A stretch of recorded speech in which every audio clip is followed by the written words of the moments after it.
Good afternoon, everyone. My name is Finalist Session, and I want to welcome you to our first event of the year, our info session. And I'm glad you all are here. We'll be giving about 5 minutes for more people to join so that we'll officially start by 3:05. Thank you.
Yes, yes, yes, yes, yes, yes, yes.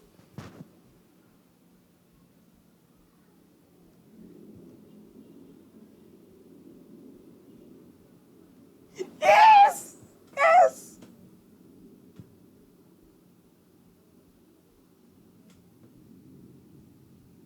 Mm, mm, mm, mm,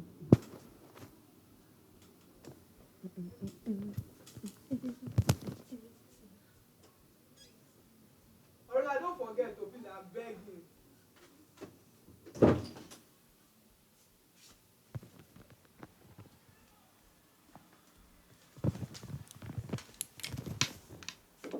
They just brought like my goddamn applause!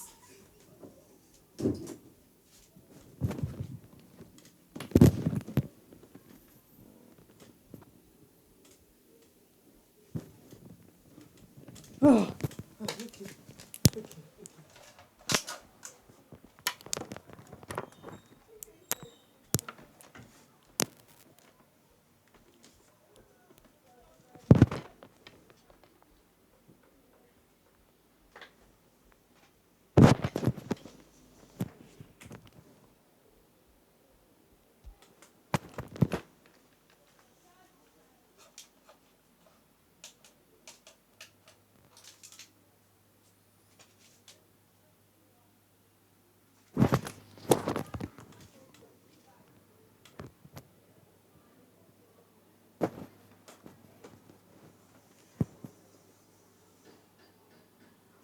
Good afternoon, everyone. So we're starting now. Good day, everyone. So, okay. Good day, everyone. My name is Ifeanyi, and I would like to virtually welcome you all to this info session. And this is the first event of the year during my tenure as I'm the lead of Unilag. So this session promises to be fun, and it promises to be educative and informative.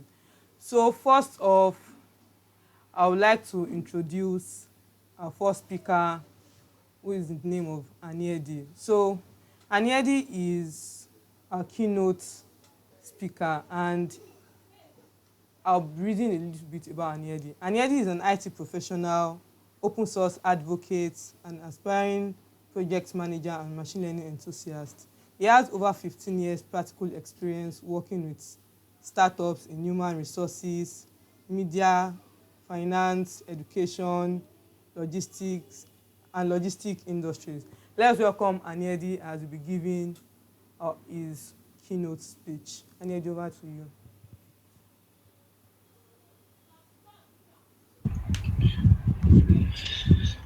Okay, hi everyone. Good afternoon, and it's a pleasure for me here to just welcome everyone to the info session for DSC's Unilag's first event for the new session. If you had, congratulations on being the one who has the, I would say, huge responsibility of carrying on with all the amazing work that I think has been done over the years. Particularly, Sadiq did awesome work last year building DSC, lots of activities, and I would say you've got pretty decent shoes to fill, but I'm sure you're going to be up to the task, and looking forward to doing looking forward to all the amazing things you will come up with. So I just want to talk a little bit about the opportunity for being a DSC lead. For being part of the developer student clubs and what developer student clubs is all about. I'll first give a very brief introduction about myself, my journey to Google, so to speak, and then I'll talk a little bit about some of the programs we work on. Throughout the course of today and over a couple of sessions, you're going to hear a lot from other people about other programs. You're going to hear a lot about technical programs that run. But I want to really reassure you that being a member of a community like in DSC Unilag is very beneficial, and that the stages, the experiences you will garner, the things you will come together and do, the things you will aspire to do as club members will really have a great impact on your career. It's not just all about being the DSC lead or even being a member of the core team, but something about communities that everybody can contribute. And when everybody contributes to DSC or contributes to whatever collective engagement that you all put your hands together to do, it will benefit you going forward.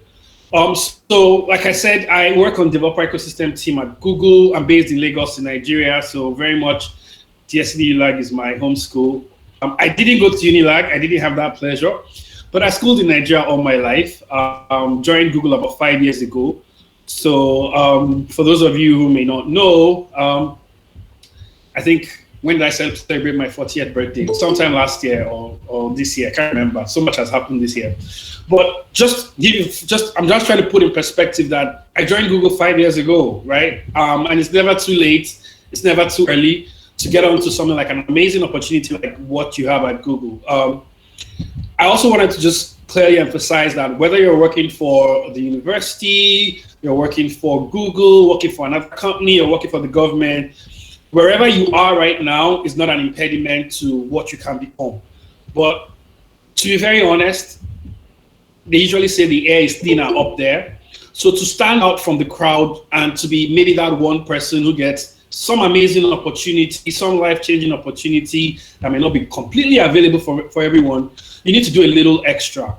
So speaking about DSC, so DSC is one of many of the programs that we run on the ecosystem team at Google. I'll give you a very brief introduction. I'll just quickly present some slides that might just give you a very brief reflection of what my team does and a little bit around some of the work we're involved in and how this, I would say, could be very beneficial for you. So quickly, I'll present my screen. This is only going to last about 5 minutes, so don't bother. There's so much more to talk about today. I hope this is the right slide.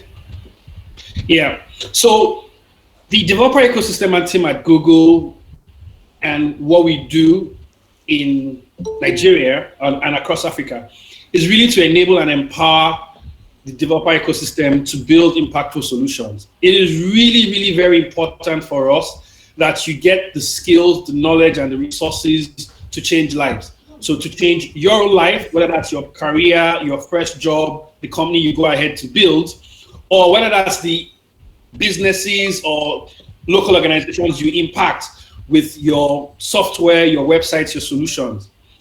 We have a number of programs. The Gdg program, sort of like our flagship program. You hear a lot about this. You may have heard a lot about this before DSC.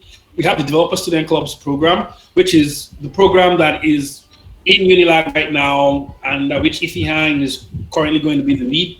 The Expats Program is something I look forward to a lot of you, and I'll just briefly mention about that. We've got the Accelerator Program and the Women Technicals Program. So when I tell you I'm a program manager, this just means that of all the activities and that overall mission that we are doing, or we are committed to, we've sort of put sections so that we can group like minds together and create programs, activities, and share information with you that will help you succeed. So our Google developer groups, amazing. So in Sub-Saharan Africa, and these numbers are changing very fast. I think it's almost 160 groups right now. We've got people who come together in a city and decide they want to learn technology. In the previous normal, they will conduct in-person meetups. They would do things together, and then they would go ahead and organize things like code sprints, hackathons, or people will share and teach one another. The Expats Program, really, really very specific. What we have in the Expats Program are a bunch of people who are thought leaders in some Google technology. It could be Android, the cloud, it could be machine learning, it could be the web.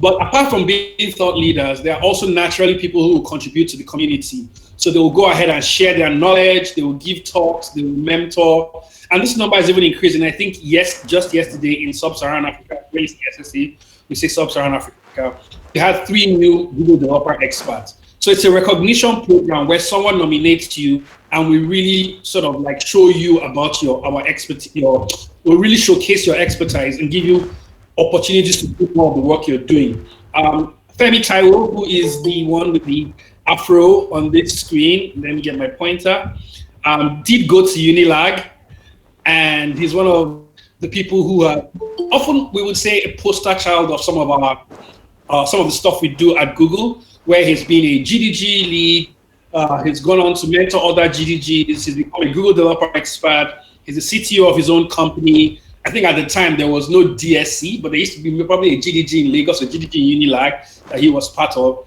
And now he's also a mentor for our Accelerator Program. So Accelerator Program is where Google goes on to find companies that are promising and offer them support. This support really is our people at Google, more fantastic people than me. So whether it's the engineers, whether it's the people in finance, HR, or legal, they will support you as you start building your company. And I'm much more than just being part of an accelerator cohort. We also share this knowledge online. So if you go to things like startup.google.com, you find a lot of information about advertising, marketing your business, entrepreneuring, how to solve problems, design thinking, and stuff like that. So our people, our network, our thought leadership, and our technology are aspects of the Google Startups for Accelerator. And then I'll just come home to Developer Student Clubs. What you'd see is, as I've outlined these programs, they've sort of addressed a specific subset of people in a very, I would say, pinpointed way.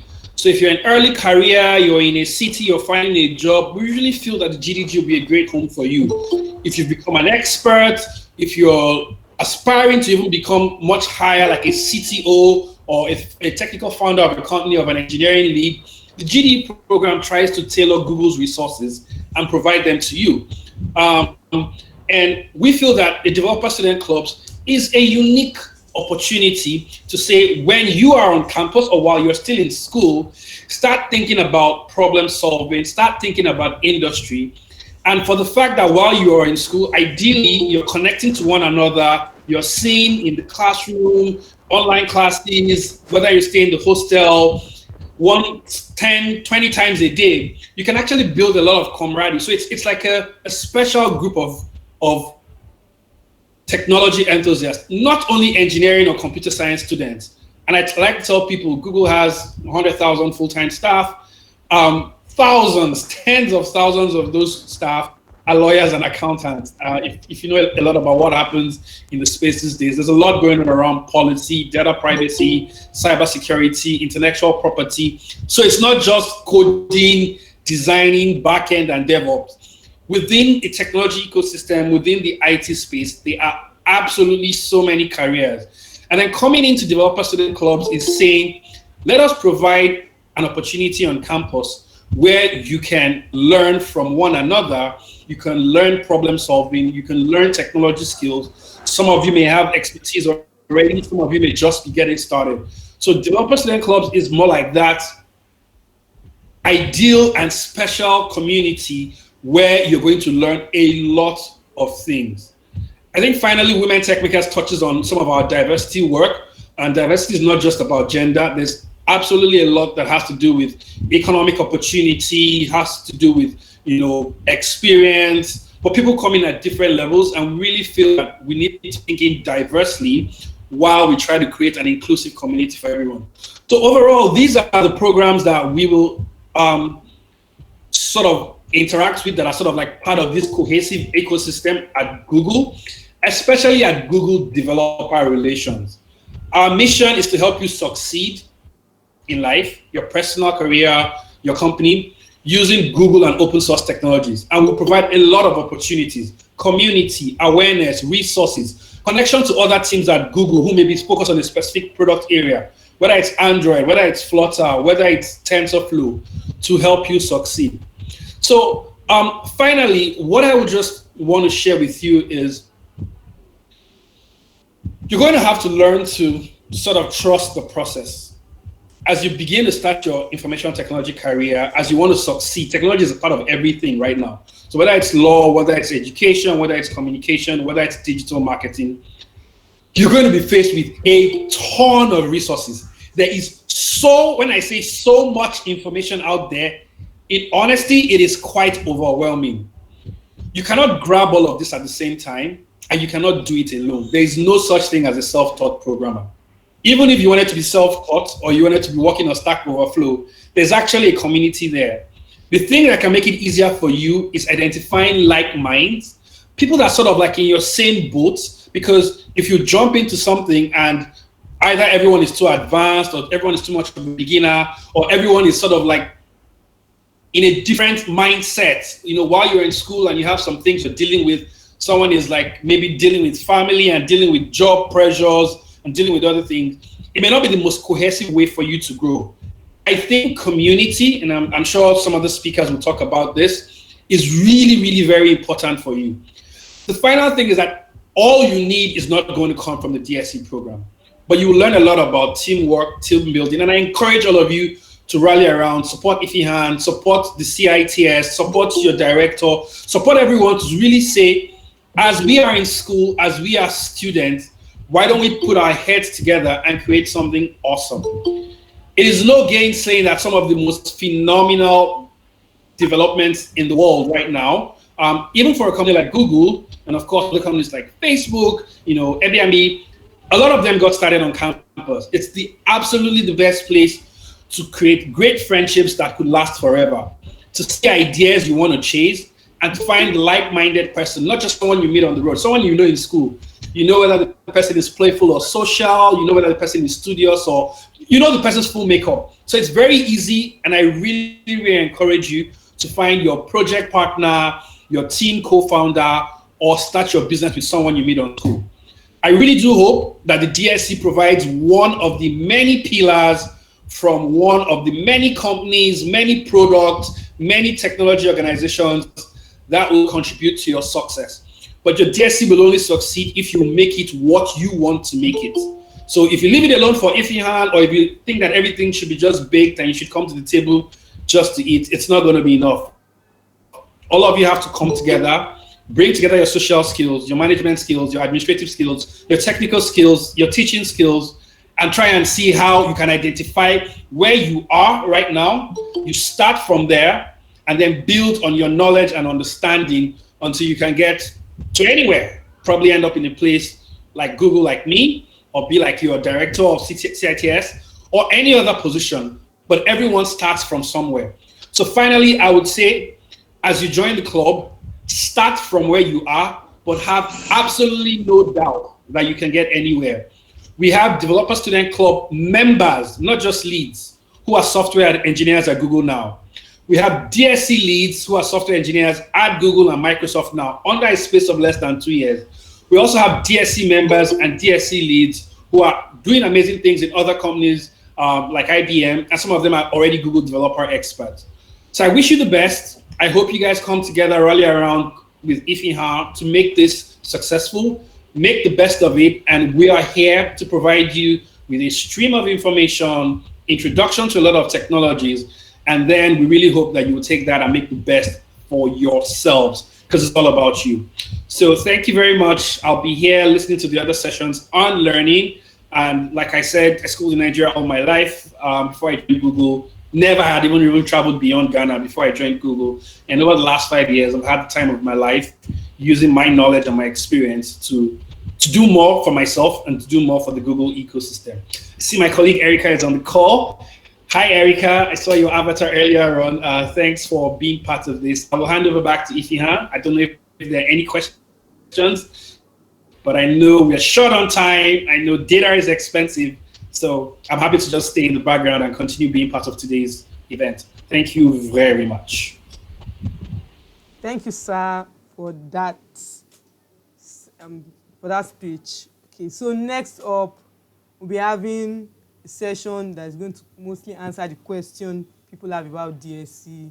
People ask questions about what is DSC, who founded DSC, why do we need to join? So this session is going to answer those questions we have about that. So that is why I'm bringing the global lead for DSC in the name of Erica Hansen. So next up, Erica Hansen will be speaking to us on why join DSC. And I'll be giving a brief bio now. Over the last 14 years at Google, Erica has worked in sales operation and engineering, while also trying to live in different countries like San Francisco, London, Singapore. She's currently a program manager on the developer relation teams in New York, and she leads the Developer Student Club, a community program where people can learn Google technologies and work on projects that solve local problems. Let's all welcome Erica. Thanks so much. Hi, everyone. Good to see you. Hopefully you can hear me. I think so. Yeah. Great. Good. Great. Well, thanks so much. It's so good to be here with all of you. Thank you for inviting me. And it's great to see my colleague Anieti here, and also Awal. I really enjoyed hearing everything you had to say, Anieti. I totally agree with all of that.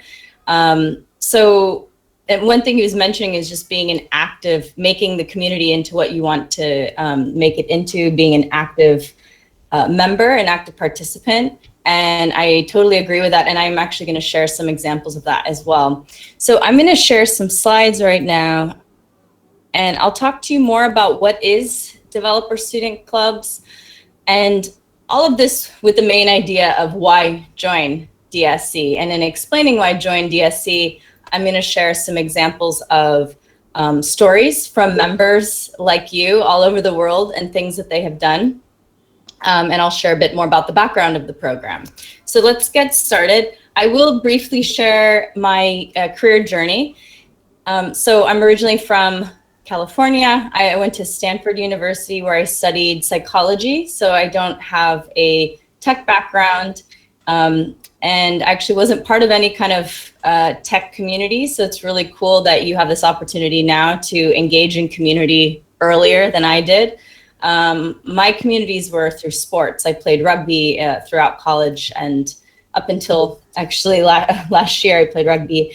So I went to Google right after college. I actually found the opportunity through a job fair. So I just kind of submitted my resume. And my first role was in helping small to medium-sized businesses with their marketing plans. I was answering the phones. Any questions that people had about Google, the internet, and their advertising campaigns, I had to be able to answer those. I've been at Google for 14 years now. I put 13, actually. I need to update this. It just, as of September, it's been 14 years.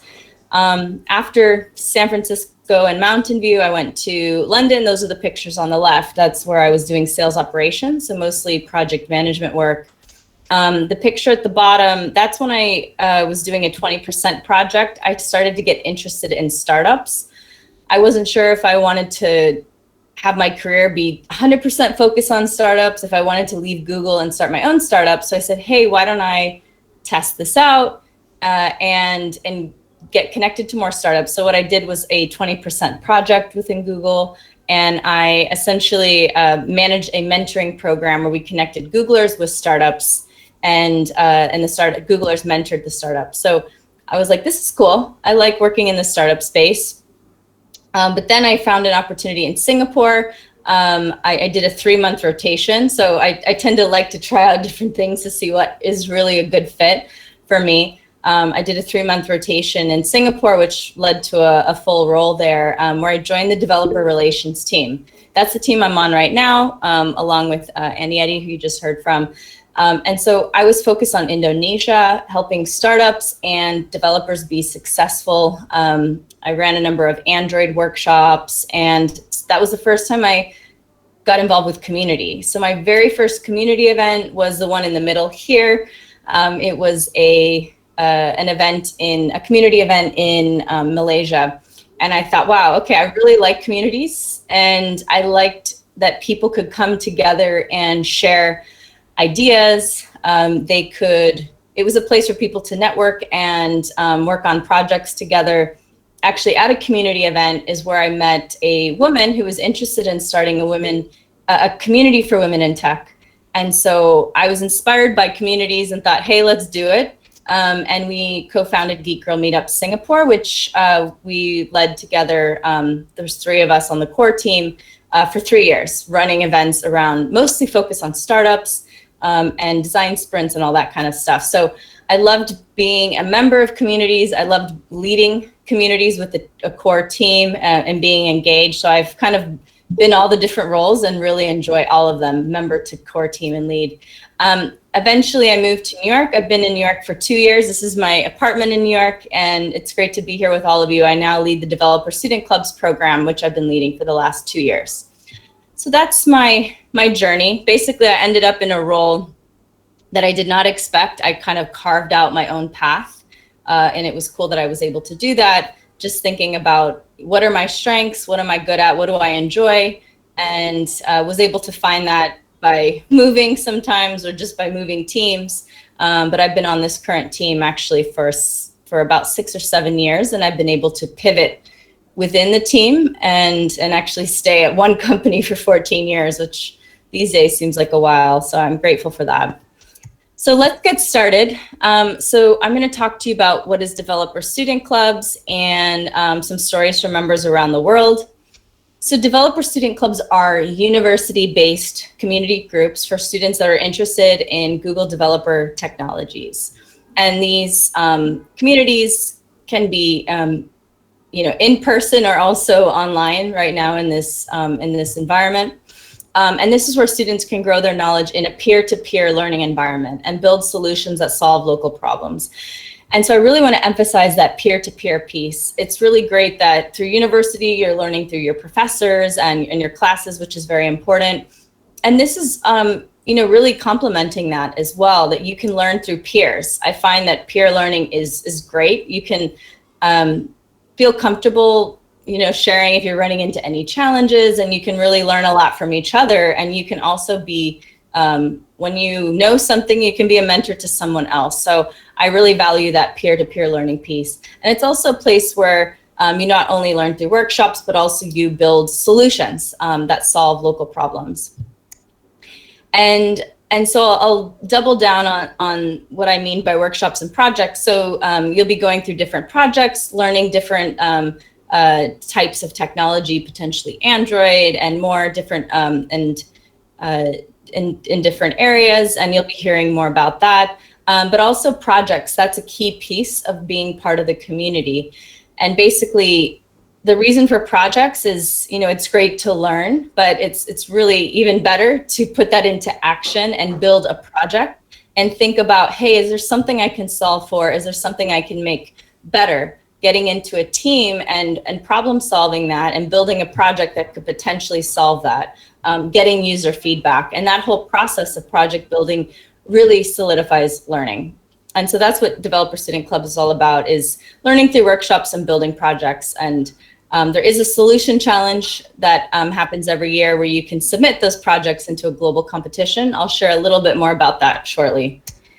And so DSC bridges the gap between theory and practice for student developers. And theory is definitely important, but also it's important to put that into practice and help you become even more industry ready. And as Annie mentioned, DSC isn't the only way that you're going to learn anything. You know, there's got to be other ways that you're learning, whether it's, you know, on your own, online, in class, from others. So this is one of those places that you can come through community to learn together and build projects.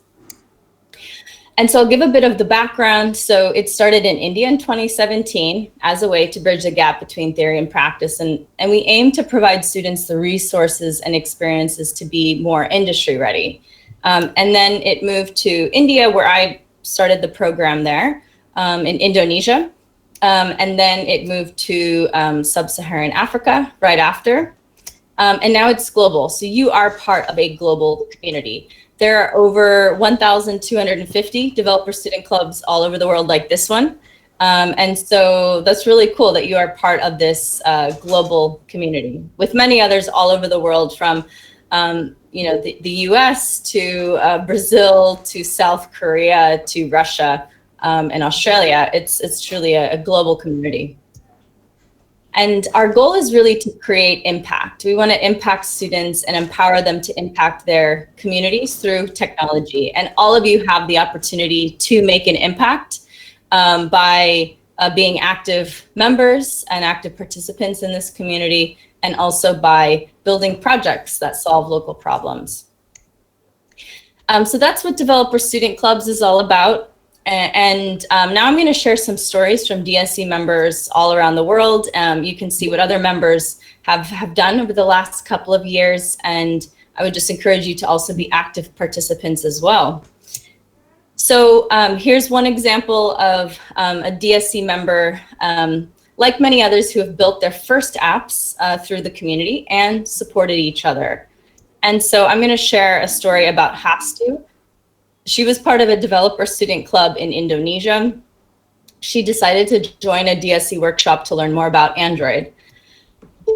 And she attended a workshop which was led by the DSC lead, Tessia. That's Tessia on the left. And Tessia mentored Hastu through her Android journey. And then Hastu joined a project team. They were ready to build a project. The project they built was, and it was actually Hastu's first app. It was to help blind students connect to site volunteers.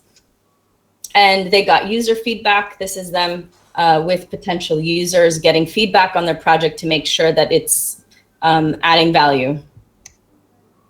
And Tessia shared Hastu's story with us, and we were inspired.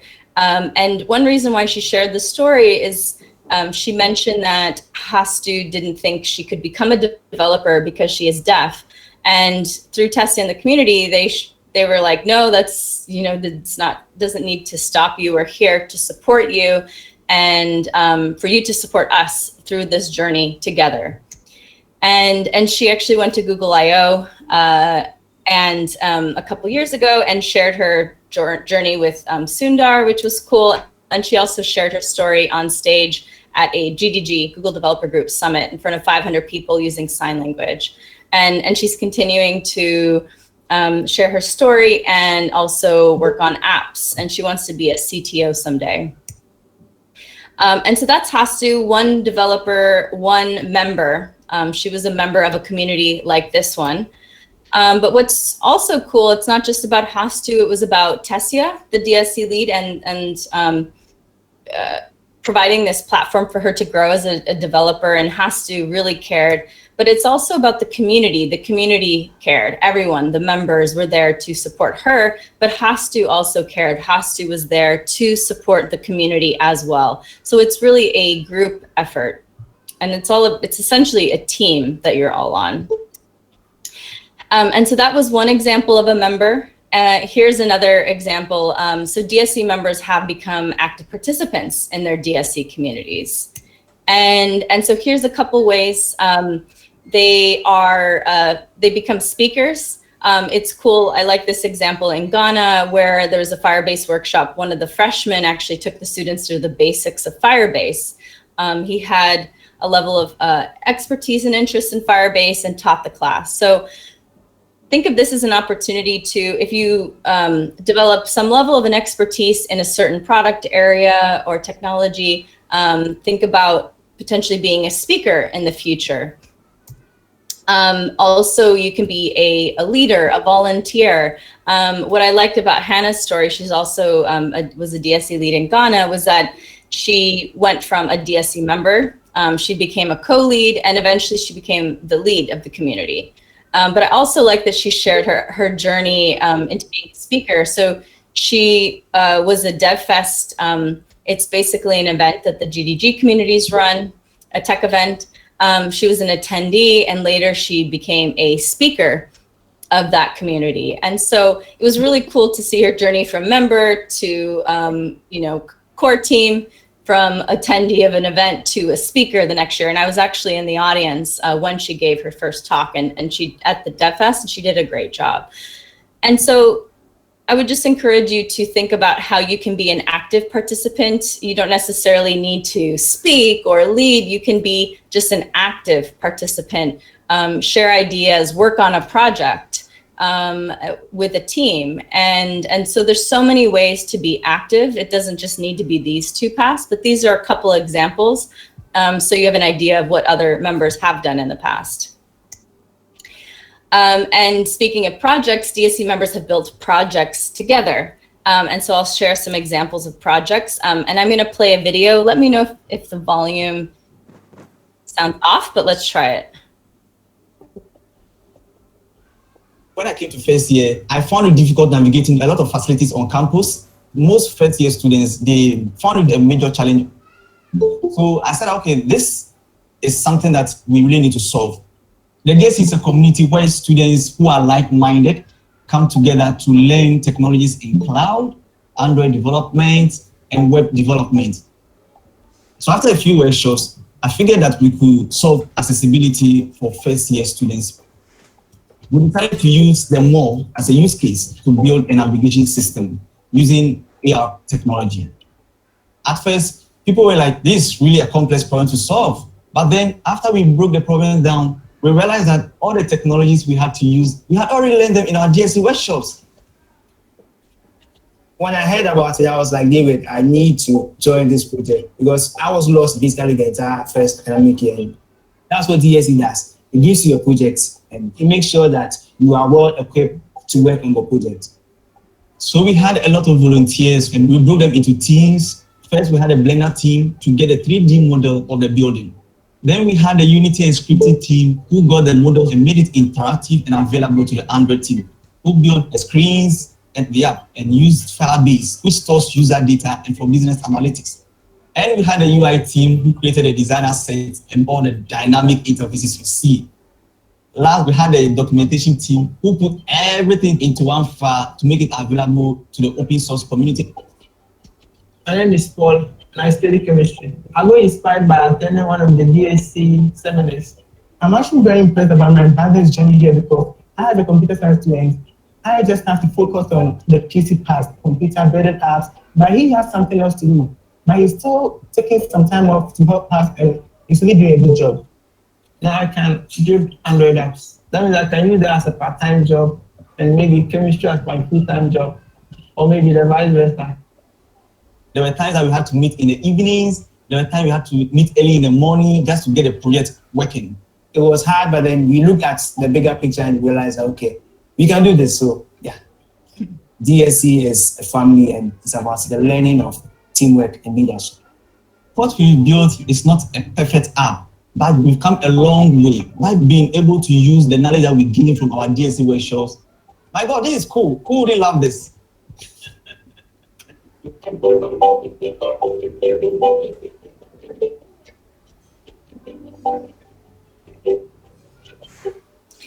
Great. Great. So thanks for watching that. It's what I like about this video and this story about David and this community is that it was all about teamwork. They got together to build this project, and they learned, you know, leadership and teamwork. And everything I do at Google is in teams. Everything is we work on projects, we get into teams, and so I think doing that at university is really helpful and will really give you a step up for your jobs later on. And so this was a project that they worked on as a community. They thought, hey, is there something we can improve or solve for? Students were getting lost on campus, so they built this AR navigation app for their local mall as a use case. So basically, it's an example of other students who are members like all of you and building projects. So I wanted to introduce the solution challenge, which will get announced in January of 2021 in a few months. It's an annual contest that invites students from DSC communities to develop solutions for local community problems using one or more Google products or platforms. And so I invite you all to join this. You can start working on your projects now. It's always a good time for that. And you'd be able to submit this early next year. There were 10 winning teams around the world, and there were 2 from sub-Saharan Africa, which was really cool, from Ghana and Zimbabwe. And I'll share 2 examples of types of projects the students worked on. This was FreeSpeak. It was a project in Germany. They basically use software. They use machine learning, TensorFlow specifically, to analyze presentations and give people feedback on it. And giving them feedback on their body language, which would have been cool to use before a presentation like this. But that's a project they worked on. And one last project I'll share, Worthy Walk from Pakistan. It's an Android app that's actually up and running right now, but it's basically incentivizing people to achieve their health goals, move more, and it gives them incentives to move more by giving discounts to local businesses. So they've built partnerships with local businesses.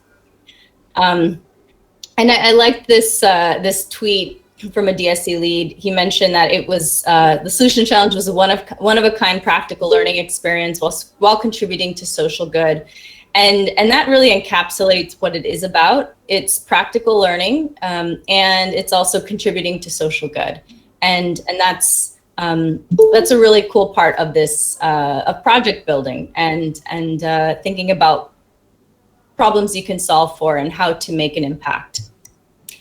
And lastly, if you want to watch the replay, we did have a demo day. This was the team from Ghana who built the Emergency Response Assistant project. You can go to this link and watch the 10 projects demoed, and they answer questions from Googlers and from the live audience. And I'll put that link in here as well. And also, here's another way that members like you have been active participants, and it's through sharing their own stories and their own journeys.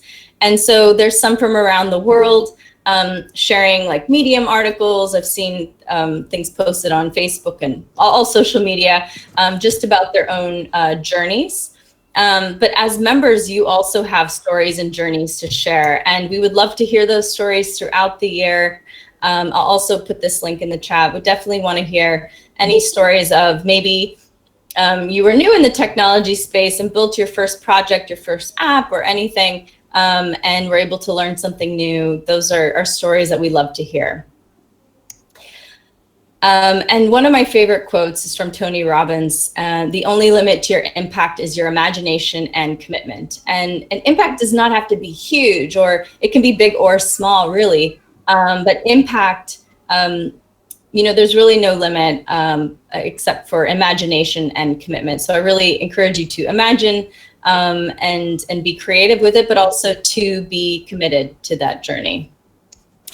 So thank you so much. That's the end of my presentation. But just to summarize, we walked through what is developer student clubs and some stories from members around the world. And so you have a sense of why you should join DSC and be members. I really encourage you to join so you can learn something new, meet other people, and contribute, make an impact, give back by building projects that solve for local problems. And I think there's a lot you can learn through community, through project building. You learn teamwork and leadership. And I think those are things that also can help you be active community members, but also it helps for your jobs later on. So thank you so much for listening. It was great being here. Feel free to follow me on LinkedIn, Twitter. I also have an Instagram account, Erica Community, if you want to follow me there. But thank you so much for inviting me. It was great to be here with all of you. Thank you very much, Erica. And you have two questions we asked. So the first question goes as, hey Erica, can you shed more light on the 20% program you mentioned? Also, are you a core programmer? Because you mentioned you do not have a tech background.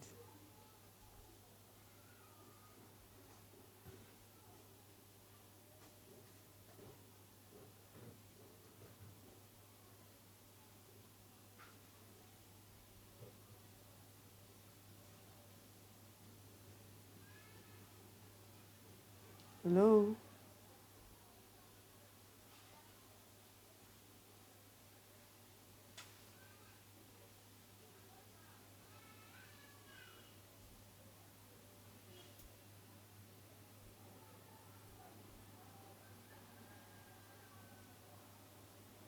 Hello? Hello, can you hear me? Can anyone hear me?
Skills. And so that's why I think it's cool to have, you know, side hustles basically, or even within the company to have different kind of projects just to build up skills, meet new people, and maybe see if there's an opportunity to join that team. So that's the value of having these kind of side projects. And for me, at 20% projects at Google. And so, yeah, Eddie, did you want to share more about that? Yeah, so the whole concept of 20% projects, one thing that has happened at Google is some of our greatest hits, so to say, have started out as 20% projects. So if I'm not mistaken, I think Gmail and maybe even the Chrome browser were 20% projects where people look at a particular thing and say, hey, we can do something better than this, right? And then they literally ask for time, almost like part-time, and say, let me go and work on something else. So you could be an engineer focused on search or YouTube, and you don't like something about email in the world, and then you can call a couple of people and say, let's build a better email system, and you work on that as 20%. And Google allows you just to, you know, go haywire and do that. And in many instances, and I think one of the greatest success stories was being able to finish working on that and come back and show that to your manager or the engineering team and say, hey, I built this awesome thing. Will the company be interested? And eventually becomes a core product at Google. Definitely. For sure. Yeah. Thanks for sharing. Great. And I think there was a question about, having the non-tech background and getting into the engineering side at Google. Was that the question? I think it was something about that. Yeah. Yeah, so basically, yeah, I majored in psychology and minored in communications at university. My first job at Google was basically more marketing sort of thing. And eventually I and now I'm in the engineering department. So I'd say I don't have a traditional tech background. But I am a program manager within the tech space, and a lot of my colleagues actually do have that technical background. But the way that I was able to do that was through experience, was through commitment, by being proactive, and actually being very proactive in all of my the projects I worked on. And then also I did learn on my own. So I took an online course through Udacity. I did an Android for Beginners course online. At university, I did take one computer science class, but I've done some self-study. I'd still say that I'm a beginner. But the thing that helped me the most was capitalizing on my strengths. I don't know if you've heard, there's a Strengths Finder test that you can take online. That's basically, I did that to kind of just get a sense of, okay, what are my core strengths? But I actually kind of knew that already. But I'd say over time, it was mostly just through personal self-reflection and thinking about, what do I enjoy spending my time doing? What do people say? Hey, you're good at this, and hey, can I learn something from you? So I've just taken cues from people. It's through reflection. And it's really like, okay, these are my strengths. Why don't I just really double down on these strengths? And so that's what I've been able to do in more of a tech space. Some of the things that I think I'm better at are like the marketing piece and showing impact through stories. So I've used stories as a way to showcase the impact of some of the projects I've worked on. And that seemed to be a bit unique. Also, I really love collaboration and teamwork and team building. So I've done trainings at Google for people on team building. People like, some of the projects that I've worked on when I've had kind of core teams. And so I've been able to carve out my own space where I've been able to show that I'm a leader. There's other things I'm not as good at. It's good I keep an eye on that, but I really capitalize and double down on what I am good at. And so that's how I've been able to make that shift. Also through the 20% projects, by showing that I'm committed, I'm willing to try something new. Maybe I'm gonna not be great at something, but I'm okay with that. I'm open to feedback.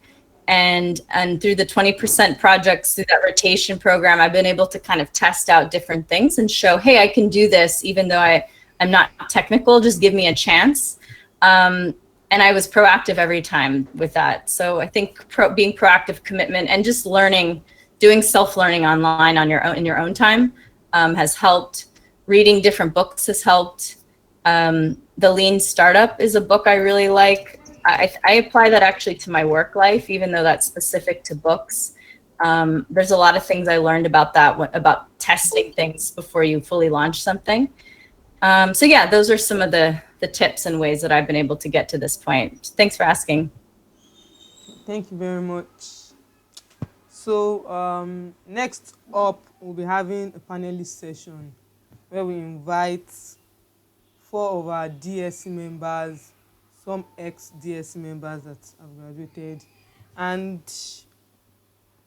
Bami, one of the core member from my chapter, is going to be taking that session. So Bami, over to you.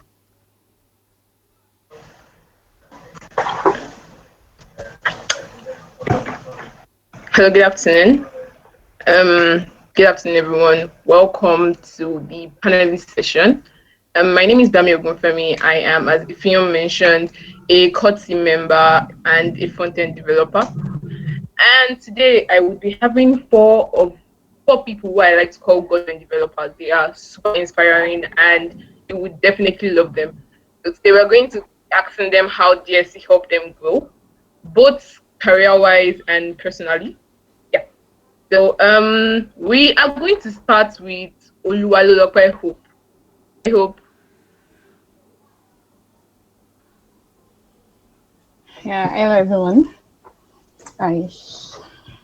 Yeah. Can you hear me? So please, can you give us a quick introduction about yourself? Yes, we can. So quick introduction.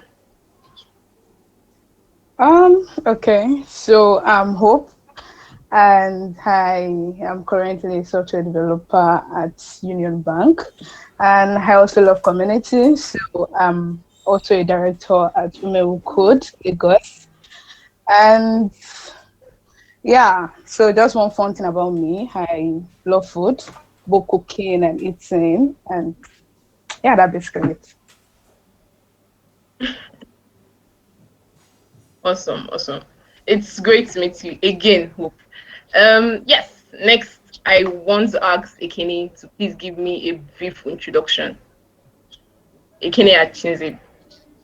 Yeah, hello everybody. Yeah, I'm Hello, Ikene Ekene. Ashinze. Yeah, I am currently a software engineer at Microsoft. So, what do I do for fun? Personally, I just like reading. So, I read books, mostly audiobooks, and also I listen to podcasts a lot. Yeah, and I think that's basically it about me. Thank you.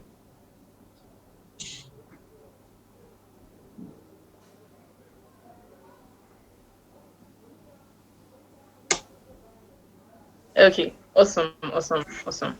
Really awesome. Yes, so Benjamin Al-Amu. Hi, Benjamin. Please, a brief introduction. Good afternoon, everybody.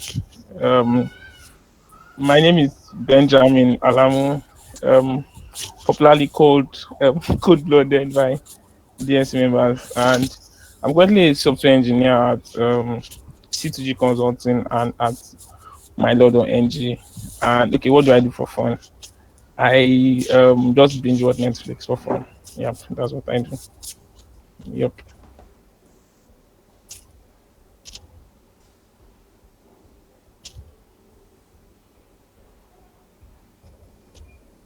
Hello, can you guys hear me? Yeah, we heard you. Yes, we can. We can. Thank you very much for that. Yes. Stephen Ojo, good afternoon. Hello, please, a brief introduction. Hi guys. I hope everyone can hear me. So I'm Stephen Ojo, software engineer at Sales Cabal, an African startup. So I write code, I write articles, technical articles, and whatnot. And for fun, yeah, that's probably me watching series while eating. So that's it. Oh, awesome. So I'm sorry if you didn't shout God when after hearing all their bios and seeing their fine faces. It's a you problem because they are really, really inspiring. So yes, please let's start with the panel session. Yes. So Stephen, I want to start with you. How did you get to know about DSC? It must have been that was back when it was Gdg, when Bakari was the lead. So I was in year 1.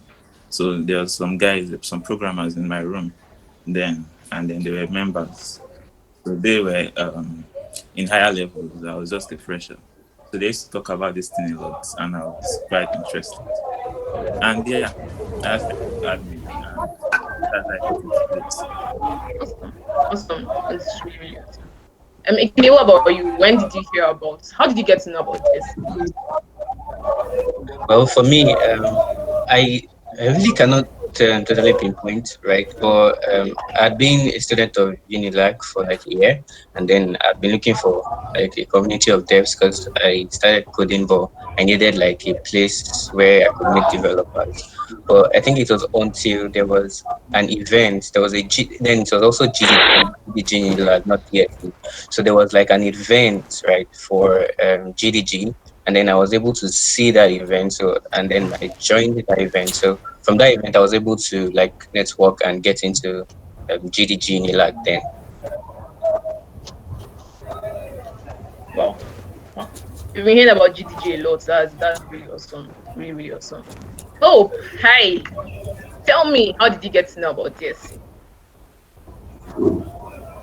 Okay.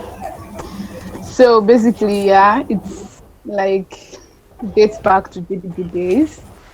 So yeah, as at then, I think I was one of the team members, or like for organizing Gdg. And then we heard Gdg wanted to transition to DSC, and I just tried my best to apply. Like I didn't know I was going to chemistry. I just like, let's just apply. And then called me, or they gave me the mail to start the community in Unilag, and that was it. Yeah. Wow. Someone just said DSC found you. And God went, ma. Okay, yes. Benjamin, please. How did you get to know about DSC? Yeah. Okay. So I joined DSC when it was still Gdg under, I think it was Kama, who was the Gdg lead then. Then when DSC started, I would say Hope bullied me to join DSC because Hope was the DSC lead, and myself and Hope were classmates. And so Hope, Geek Tutor were those that told me about DSC, and I loved what it was about. I bought into the vision and I joined DSC, and here we are today. Wow. Godwin. Yes. Yes, so please, I want to ask Stephen. Stephen, the question I have is, what actually inspired you to join DSC? I asked how you got to know about DSC, but what inspired you to join? Inspiration. I was just interested in the programming thing, and there was a community there for the taking, as in there was a community there for me. So there was no, it was a no-brainer. I just had to join. And yeah, that's it. That answers the question. I like that. I really, really like the answer. Yes. Oh, like and most probably the enthusiasm with which the guys that introduced me used to discuss it and talk about it then probably inspired me also. Okay. Awesome. Okay, what about you? What inspired you to join DSC?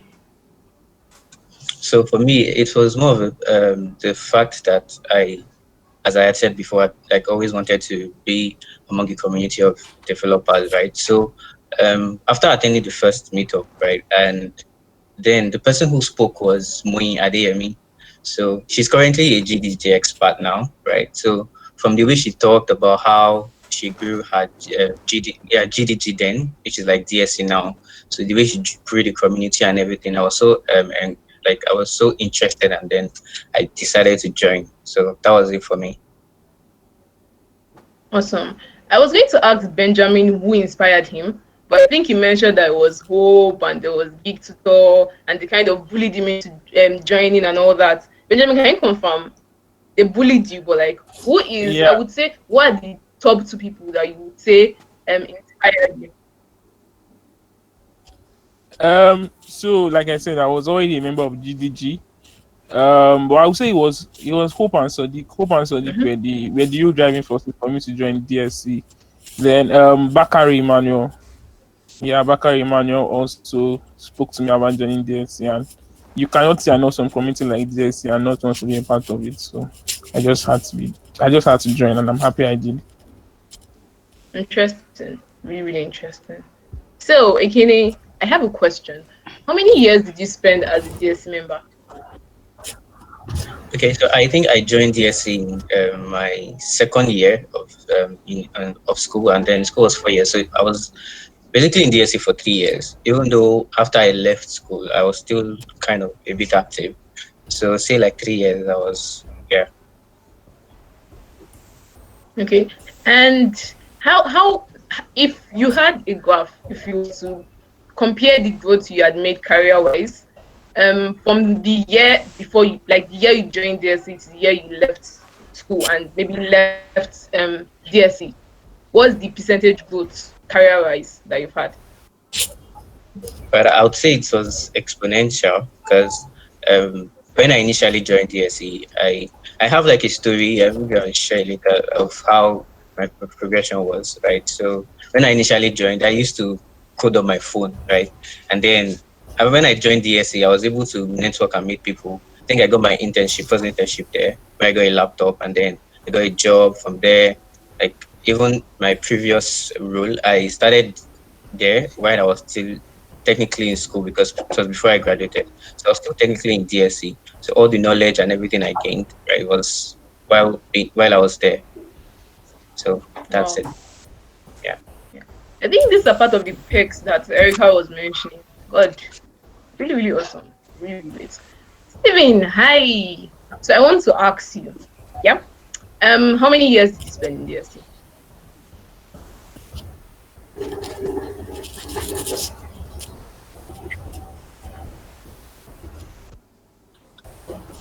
Sorry, I didn't get your question. I asked about how many years did you spend as a DSC member?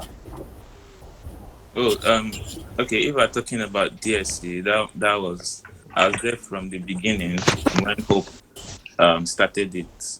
That's 2 years ago. So, and I'm still here now. But probably since it was GDG, that's when I stayed for 3 years ago. I'm not very sure. And what role did you play as a GDG member? Were you a core team member? Did you help organize events in one way or the other? What role did you play, or were you just a community member? In Hope's tenure, I was a core team member. Or no, I said I was a facilitator. I was the Android facilitator and mentor. So I remember organizing the Android track of the boot camp we ran sometime towards the end of 2018, and also organizing the 20 days of code, either 20 or 30 days of code for also towards the end of the year during the holidays for the Android track.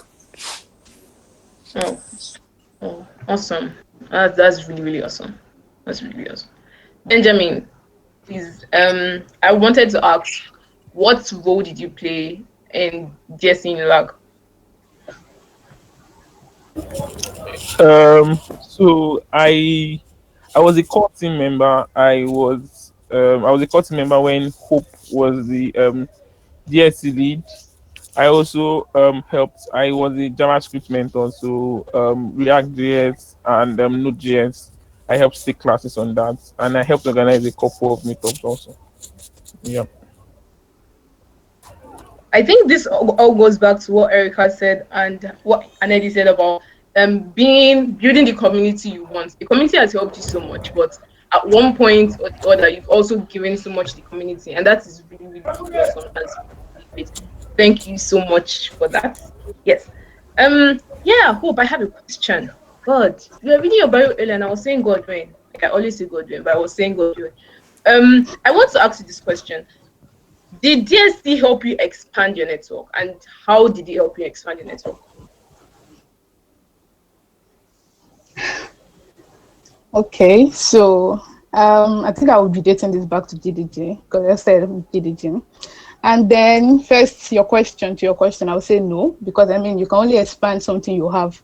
I never had a network until I joined Gdg. And I mean, when I joined Gdg at that time, I would say probably I was a co-organizer. And that was the first time I had to attend a summit where you have people from different parts of Africa. Before then, I don't think I ever met somebody from another part of the country except in movies. So, and I not only had to meet them, I spoke to them, like had to stay in a room with some of them, and like it was so much fun. And I realized that the world is beyond Nigeria. That was when I realized the world is beyond Nigeria. And aside from even the people I had to meet as leads or people I had to communicate with, even having to like reach out to companies, having to reach out to people, because at that time I was the lead and I had a lot of responsibilities. So things I would not have done normally, because I mean, I know myself, I always like to sit down in my small shell without nobody disturbing me. But having to like go outside of my comfort zone in order to like achieve that community you want, just like you said, I had to like meet a lot of people, learn from people, talk to people that, as in, I've talked to people that I would not have talked to naturally if I wasn't in the DSC space or if I wasn't in the community space. So definitely it helped me to create a network, and it grew my network like so much. Awesome. I want to point that same question at Benjamin, because I think Ekene already told us how much growth he experienced, the internships and the likes. So I want to ask Benjamin that same question. So how did DSC Unilag help you grow your network? And I would say if you were to give a number or a percentage increase to how much your network has grown from maybe joining to now, what would you be able to give it a number? And how much would that number be?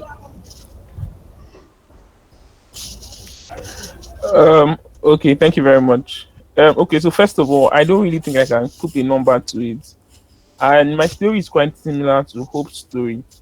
So I will also say I didn't have a network. I was technically a nobody. Maybe I'm still a nobody, like I'm still a small boy, as we all know. But one thing that DSC gave me was DSC helped me build my network. And I'm going to say this, even now that I would say I'm out of school and I'm in the, shall we call it, the job industry, some of the best developers I still work with are people that I met in DSC or are still in DSC currently. So for example now, one of the best UI UX designers I've ever worked with is Williams, and Williams is a DSC member.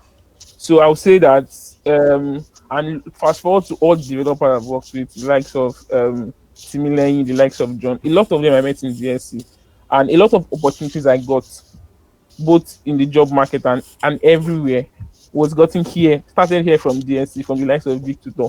So DSC did not only expand my market or my network, DSC started this network. DSC built this network for me.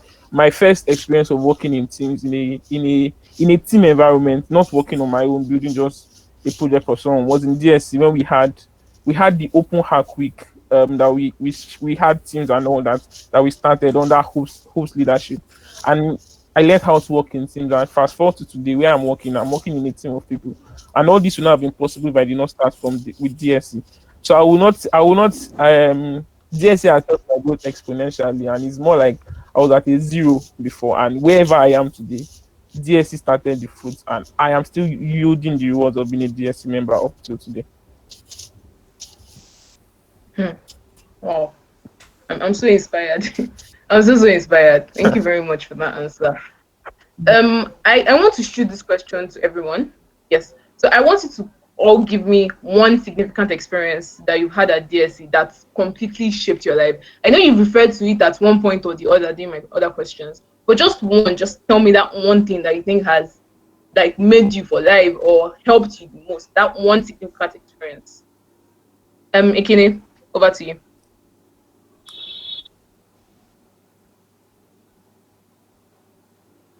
Hello? Sorry, I didn't get your question. Can you repeat again? Okay. I said, can you please give us one significant experience that you've had at DSC that totally shaped your life? Like, there are a lot. I know there are a lot. You've been mentioning like a lot, but just give me that one thing that you think totally made you like totally shaped your life. Okay. So I think I've mentioned it a bit, right? The main thing that actually shaped my life was the internship I got, like through my networking at DSC, right? So I got an internship, and then I was able to because before I didn't like have a laptop, I didn't have like the resources to be able to get one. So when I got a laptop, like everything just opened for me, and then it was easy for me to like jump into technologies and learn and skill. Like even then, I was able to get gigs on my own, and I started making money for myself. And then this is basically what we see as fun, what we like, because most people, we take this thing as like we like something we really enjoy, right? So like making money from what you really enjoy. So that's like the main significant thing for me. There are a lot of other things, but I think that's like one significant thing. Yeah. Steven, that one significant thing that DSC has helped you do, or that you achieved in DSC that has shaped your life, I would say good. Okay. So meeting Bakari, that's it. but on a serious note, on a more serious note, that was serious anyways. I would say if I was to point out probably the biggest thing that had a cascading effect, it must have been getting that BC about ALC then on the Gdg group, right? So like Andela, like that connection between from Gdg to the Andela programs and everything, as because I don't know what kind of software developer I would be today if I didn't know about that ALC program, you know. So yeah, I'd say that's it. And and as just like Ekene, I got my first internship, my first gig, and a lot of stuff I've places I've worked in, projects I've worked on were all through the Gdg Dsc community. So I'm really grateful for the community. Yeah. Wow, that's really beautiful. Hope.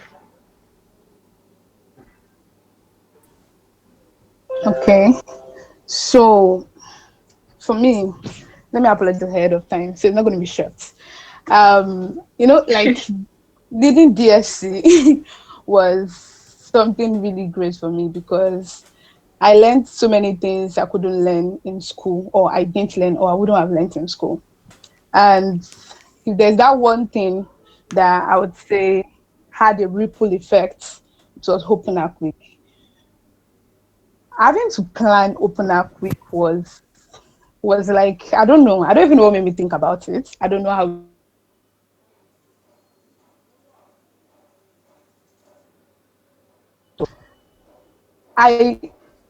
At that time, I was like having a lot of things because it was my final year. I had my projects to work on. I had an interview to prepare for. So I had a lot of things going on, but I still needed to plan this thing. So that was like a responsibility for me that even if I have this so much going on in my life, I still have this Open Up Week to plan, and it has to be a success. That was what I was telling my core team members then, which are almost every single person that is like on the panel, including the store and everything. I kept on telling them that it has to be a success, and we had to make it happen. So, and by God's grace, it was a success. Until today, the story is still there. So it's something that after doing it, it didn't just end there because I had to go for interviews later on after school.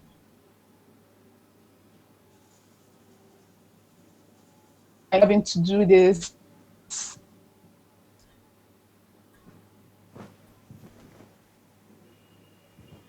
what do you call life, and you don't want to always say things about code, things about school. So having to say friends from school, the fact that I had to lead this event, I had to like create this hackathon, and I had to drive people to help me to organize this, and eventually this is how it turned out. Every time I say that story in interviews, like people used to like take a step back and look at me, and so it's one thing that I always say created this ripple effect that would always continue to go over. Yeah. Wow. You know the most amazing thing about this for me? You mentioned that DSC started in 2018 and you were the lead before the past lead. That's correct English. And that is really, really great. To see the amount of people that you guys have been able to touch their lives.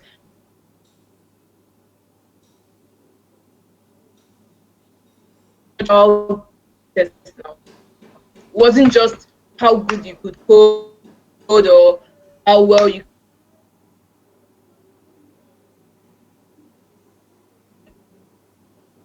could design, and that was really you guys later you, and then said that kept that the current sets now better, and we are really just very grateful to you guys, all of you, every one of you. There's one thing or the other that you did that made I really appreciative. But before that, Hello. Benjamin, please, I'm going to ask you, what is that one thing?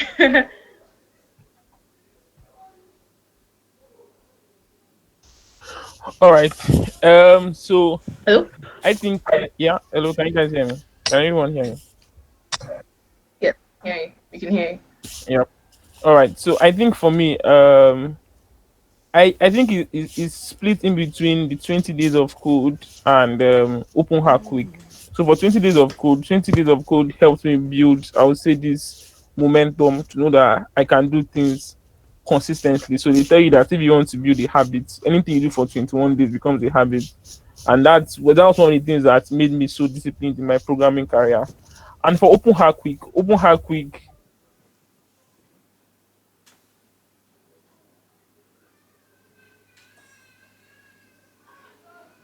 I put on my CV and I sent out and I got jobs. And I would say that for me, it was Open Hack Week because we got to do a lot of stuff within a week.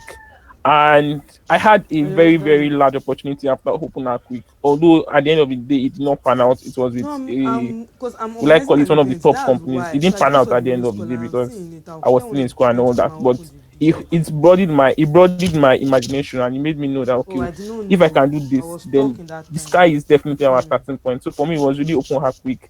The stuff we did in 1 week, from CITS to Julius Berger Hall, from the days of us on WhatsApp and shouting on the phone. Today, those were part of the things that have made me the kind of man I am today, and I'm always going to be grateful for those opportunities. Wow. So I think I have one more question. All of you are software developers or software engineers, and you write code. So I want to ask you, you have you have been in DSC for a while, or you were in DSC for a while. You met people who weren't always writing code. Some were designers, some maybe just wrote articles. They were just technical writers and the likes. Do you have friends that you could say that you can beat your chest for and say that this person was in DSC with me? This person did not write a line of code. This person doesn't even know HTML, but this person is doing well in the tech field. Anyone that wants to take that, just anyone that you know that this person is doing well. This is not even writing code. This probably counting more money than me. Yes, so me. See, there are a lot of people. When I was starting DSC, when I was the DSC lead, I didn't teach a lot. In short, I didn't facilitate any section because I had to learn from them. What did I even know? So it was just these guys here and some people that were like having to like create the workshops and all. And when we started the workshops, there were so many people that I didn't even know. I was like amazed that they had not, like, they were just learning. People like Akin, people like, there are a lot of people that I don't even want to mention their name. But today, they're making more money than me. And I'll be like, oh God, see these people, eh? I knew when they started though, but then you see, that's the way it is. In life, you help people, people would always come back to say, yeah, I can always trace back to this is where I started from and all that. So that's like the joy for me. I really don't care if they're making more money than me, which I know they have, but it's fine. I'm happy to say that, yes, when I said DSC, so many people or some people were able to like learn from it, and today they can always say, oh, this was I can always date back to the fact that I learned from here and all that. So it's all about having to help people to like succeed. That's like one of the fulfillments I have, or one thing that's like fulfilling for me. So that's I feel that that should answer the question that people have, that do I just have to code to be part of DSC and the likes? Like, all of you are all software engineers. Doesn't mean that every other person that isn't a software engineer that is in the community, that was in the community, didn't make it. So I feel this should answer your question, that people started from the beginning, and some people are not even software engineers. They don't even code, but they are doing what they're doing. They're doing well. Like our honorable Mr. Williams here is a great designer. He doesn't, I don't know that he codes. Okay, he codes, but he designs and he's amazing at it. And you can do anything. That's the thing. That is a family. Yes. So my own personal testimony before I went. Can you hear me? Yes, I can. Yeah, to add to that, yeah, you are right. You don't even have to code. If you are not interested in coding, it's not a by force thing. The only thing is there are a lot of fields in tech, and it's just for you to like find what you love and find how important or how you can make it contribute to the community. It doesn't have to be so. Just like you said, Williams He's not a coder. He's a UI UX designer, and he has always used his skill to like add to the community right from beginning, right from when I was there. He had always created flyers for us, and they're always beautiful and awesome. Like people would, there are times we would even like recommend people like who did this, and I would recommend him for things and all that. So it doesn't even have to be like coding. You don't even have to be a UI UX designer. You can be a technical writer. I mean, you can be a lot of things. So just look for how you can make that field you are not interested in to become very important in the community. Thank you very much. Thank you so much. I think a lot of people needed to hear that because the field is just good. So let me just share my small testimony before they say I'm ranting so much. So I joined DSC January this year. I entered school January this year. By February, after running after Geek for a while, he finally allowed me to join the core team. He allowed me to teach a study group. He trusted me enough to teach a study group. The study group I taught gave me the confidence to actually give talks, give talks basically. So that confidence and that hope, that oh, I don't care that you're just entering school for the first time, or like you're really young or something. I feel you could do this, and I see that you have the zeal to do that. And I feel that is something that is really, really important, something that we have in this community, that it's just groundbreaking. The fact that anyone can come from anywhere, this is like my first week in school, I feel like I want to do this. And then they would literally give you a chance to prove yourself. And you don't even need to know how to code. You would learn. Everybody's around to teach you. The DSC community is so welcoming and so loving, and I am so grateful for that. Again, I am so grateful for the founding members. I'm so grateful for the people that facilitated events before us, made us know how to facilitate events better. Thank you very much for all you do. And this is the end of the panel session. I don't know if anyone has a question, but we might be taking that during the Q&A section that we have towards the end of the program. For now, please, we're going to be having a quick quiz where you could or could not win money. Yes, so please head over to slide O. There is a poll section there, and we are going to have a quiz in by 4:30. I think 4:30 is fair for everyone. So please head over. We might or might not be sharing money. We might not be sharing money, but we will probably share money. Thank you very much.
We will be starting at 4:30 sharp.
Whoever is playing the quiz should share their screen so that we can see when you're about to start.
Well, it seems like we have a winner.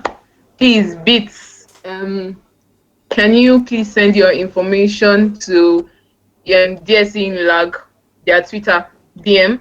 Send us a DM. Thank you very much. Okay, thank you very much, Bami, for the panelist session. I was actually touched because I also have story to give about DSC. I mean, I just joined the DSC last year as an ordinary member, hoping to just learn how to code. That time I didn't know how to code. And I don't know how, I don't know why the lead from last tenure, that's Sadiq, aka Geek, he just looked at me and he was like, I should become his PA, I should learn under him. And I was like, and I was jobless that time, so I'm like, okay, let's see how this will take us. And from there I started learning leadership skills from him, started learning how to run communities.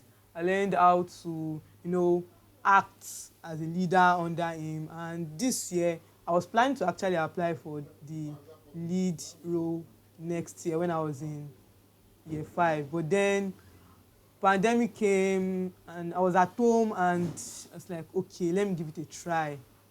So I told him, then he said, okay, I should try. And I tried, I passed the first stage, second stage, and here I am, the lead.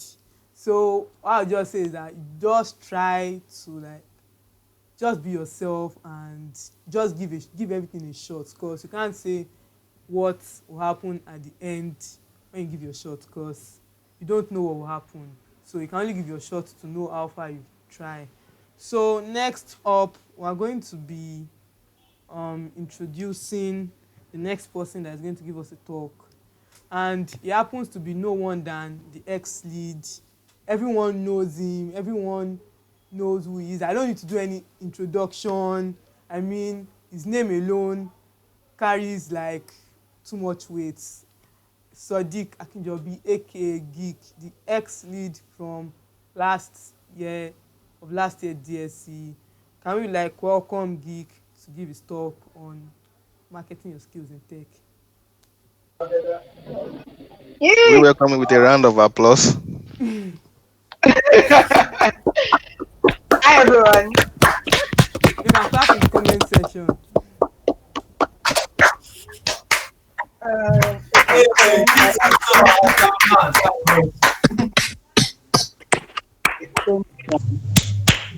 Just give me a moment. I'm trying to look for my slides. Okay, I think it's showing now.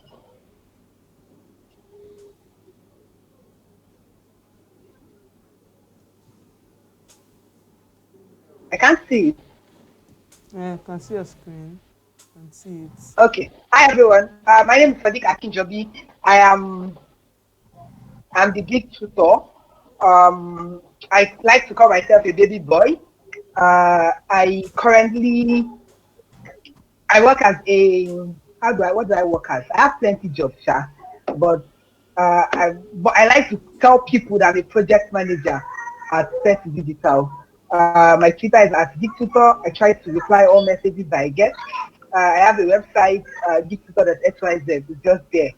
Then I work at Decagon on their content team, and so a bit of development, a bit of coding, a bit of everything, So today, if you ask me to come and talk to you about what you say, marketing your skills in tech, and when I heard this topic, I really did not know how to put it or what to say. So, but I was able to piece together a few slides. So what I'll just do is that I will share a few slides and then share a few points, and then I will tell you a story of myself. It just happened this year, so the story can be very recent this year, so you'll probably be able to relate to it and be able to take a few points from there. So the first thing about marketing your skills in tech is really about how can you put your skills out there and put yourself out there and sell yourself. Of course, one of the goals that we are all here for It's probably to make money so they can be able to afford all the good things of life. Of course, money is not everything, but money is important. For me, money is important for me. So the first point I have is network. A network is join communities of like-minded individuals that participate actively. To be honest, the best thing that has happened to me over the past 1 year has been the kind of networks that I've been able to form. Okay, let's say 2 years. Starting from working with Hope, being in her team, learning from her and all the amazing things that she has done, to learning. So from being a member of DSC on campus, I learned about, and then I learned about other external events that were happening outside of campus. And one of the things that you see with DSC is that they will take it to external events. So Gdg Fest, TensorFlow, we even go to Fest in other states. And with this, it will open your mind that the world is not just about the people in Nigeria or the people in Unilag or the people in your department. It will make you see that the world is full of diverse people that you can meet from different places and you can participate with them actively and meet with like-minded individuals. So from all the people on the panelists are my friends, to the previous speakers are my organs and our godwens, and to different people. So one of the ways you can market your skills is you can network. And the way you can network is because you can meet people by joining community and participating actively. The next point I have is Tech Talk. And I've already shared a bit on this earlier. And the Tech Talk is basically attend tech events and workshops. One of the things that tech events and workshops will do for you is that you can pick up a few skills, you can meet people, and then the people and the skills that you pick, that what will now tell on you in future. People always say that money will come and go, but what will remain? People with what will remain. For example, some of the okay, maybe we'll do more stories. So some of the things that some of the panelists did not tell you that they did it. So DSC is structured to be like zero budget. So they are supposed to run things on zero budget or close to zero budget. But just because of network, one of the ways we're able to run some of our activities is that everybody on that panel, they have sponsored DSC one way or the other. Not only their time, but also their resources and energy. And it is just because they have gained something by networking, coming, and that is how they are able to give back to it. And this brings me to like very key points. Volunteer to share your knowledge or help with planning. Another way you can market your skills is, so when if you says, okay, hey people, we are looking to plan study group. I know there was a time she released tutors form. So even if you are not part of our tutors, maybe say you probably join one of the study groups that say front end or Flutter, and somebody has a knowledge gap on the group chat to help out, or in physical meetups to help out. From there, you are upskilling yourself and growing your skills, and at the same time, you are also volunteer. And the thing the universe says is that the universe always come back to pay you for all the hard work and all the energy that you have put in. The universe will always come back and pay you and favor you. So whether you help out with planning, or you share your knowledge, or you're on the organizing team, or even if you're not on the organizing team, just see that they finish an event, they need to rearrange the chairs. It's nothing small, it's something small, but when all the efforts accumulate, they are now what will now lead to what we now say, okay, let's say something now pops up in future and say there's a role for something or an open role somewhere. If you can answer, how there's this person that can do this, that can do this, and that can do this, and then you don't know where all those small things can get to. And then this is very important. I usually tell everyone, the biggest thing you can do for yourself is tell your story. And this is a quote from one wise man in 2020. Telling your story is extra and super important, especially now that a lot of people are organizing events. A lot of people are building applications. They are building websites. But what can make yourself stand out are the unique stories that go around your own specific situation, because people are looking for stories they can relate to. And Erica mentioned earlier that there's a DSC portal or a Google Developers portal where you can share your story and it can also be published, whether it's through your blog, through your Twitter post. Try and share your story of what you are working on. So you are working, there's no light, share it. So there's no like today, I'm working on this. But of course, I don't support that playing a victim mentality, but share the process that goes into you building whatever you are building. And I think, yeah, I wanted to share a short story of how I got to where I currently work.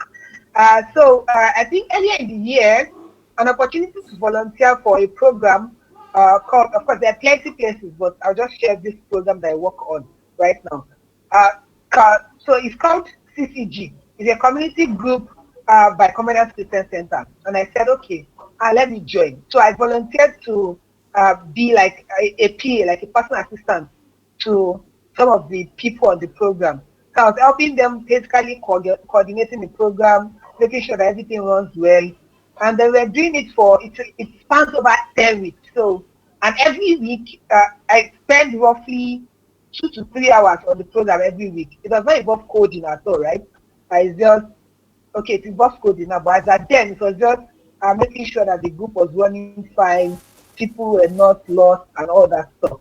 And then from sharing, just on a call with one of the superiors that was reporting, she just asked me one day, hey, how are you doing? I said, I'm fine. You mentioned that you in your pitch that when you wanted to join, you mentioned that you know WordPress. I said, yes. So what can you do in WordPress? So I said, I could do this and this and this and this. And said, okay, nice. So we have a project that we are working on for a multinational firm.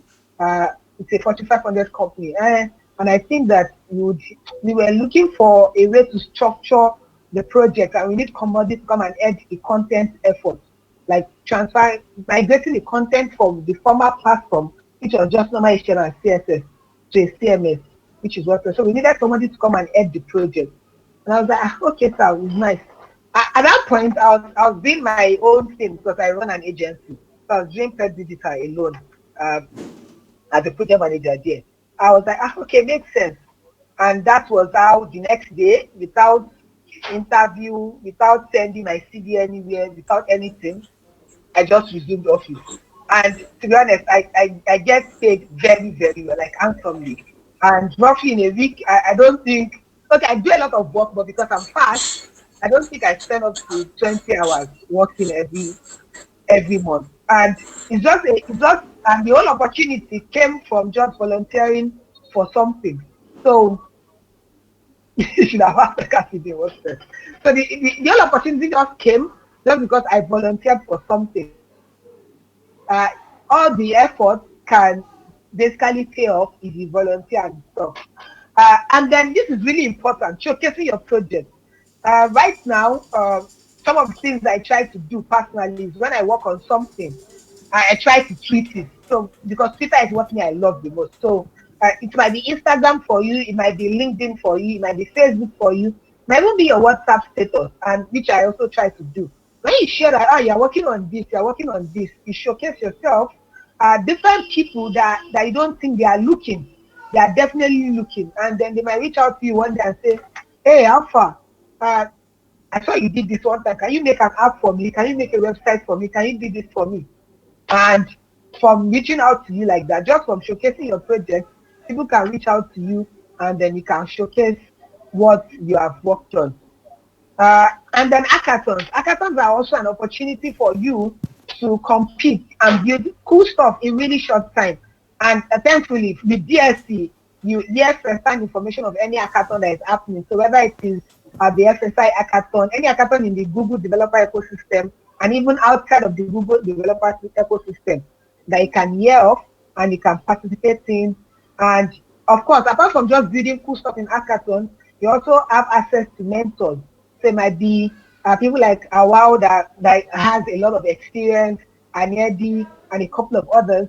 You can hear from them and you can learn from a quick time for you to build something in a very short time, and also gives you the opportunity to meet people that are mentors in the field and to learn from them. And like Anyedi said earlier, this is really, really, and really, really important. You need to trust the process because trusting the process is really, really important. Don't just think that because you started today, you are going to start making 1 million naira in a year. You are going to start making 1 million naira a month in a year. It takes some of us start taking quite a couple of times for us to get to where we are today. So trust the process. It is part of the journey. Please keep pushing on, keep pushing, keep trying. And yeah, try to chill. Try to enjoy, but not the finish. This one is really, really important because as developers or as developers, designers, and everything that we are, you find out that a lot of times we put a lot of energy, a lot of work, and then you forget to take care of your health. So please try to eat food, good food, try to go out, try to have fun. Whatever your idea of fun is, try to watch a movie. Whatever your idea is fun is, try to do it because forget, God's not a finish. So try to enjoy. And then, yeah, questions. So please, if you have any questions for me, please do ask them. Let me know. Firstly, I also wanted to mention that I want to commend Ify and her team for the amazing work that they are trying to put together. I've seen some of our plans. I've heard them. I'm sure that they will do great. Please, whatever in any way that you can support, try and support, whether by attending the sessions or by being a part and participating. But participation is important. Don't just be a dormant member of the community. Please participate. Please share your story. And for the awesome people that have spoken before me, from Erica, who is the global manager, to Anyedi, to all my four guys and my bonds, and then to our director that's been, without director, most of the things that we've done will not be able to have the support that we had over the past 2 years. And he has also pledged to support Ify with everything that she's going to do. So thank you so much, sir, for all the support and all the help. And thank you, Awal. You know you're our daddy now, and we always love you.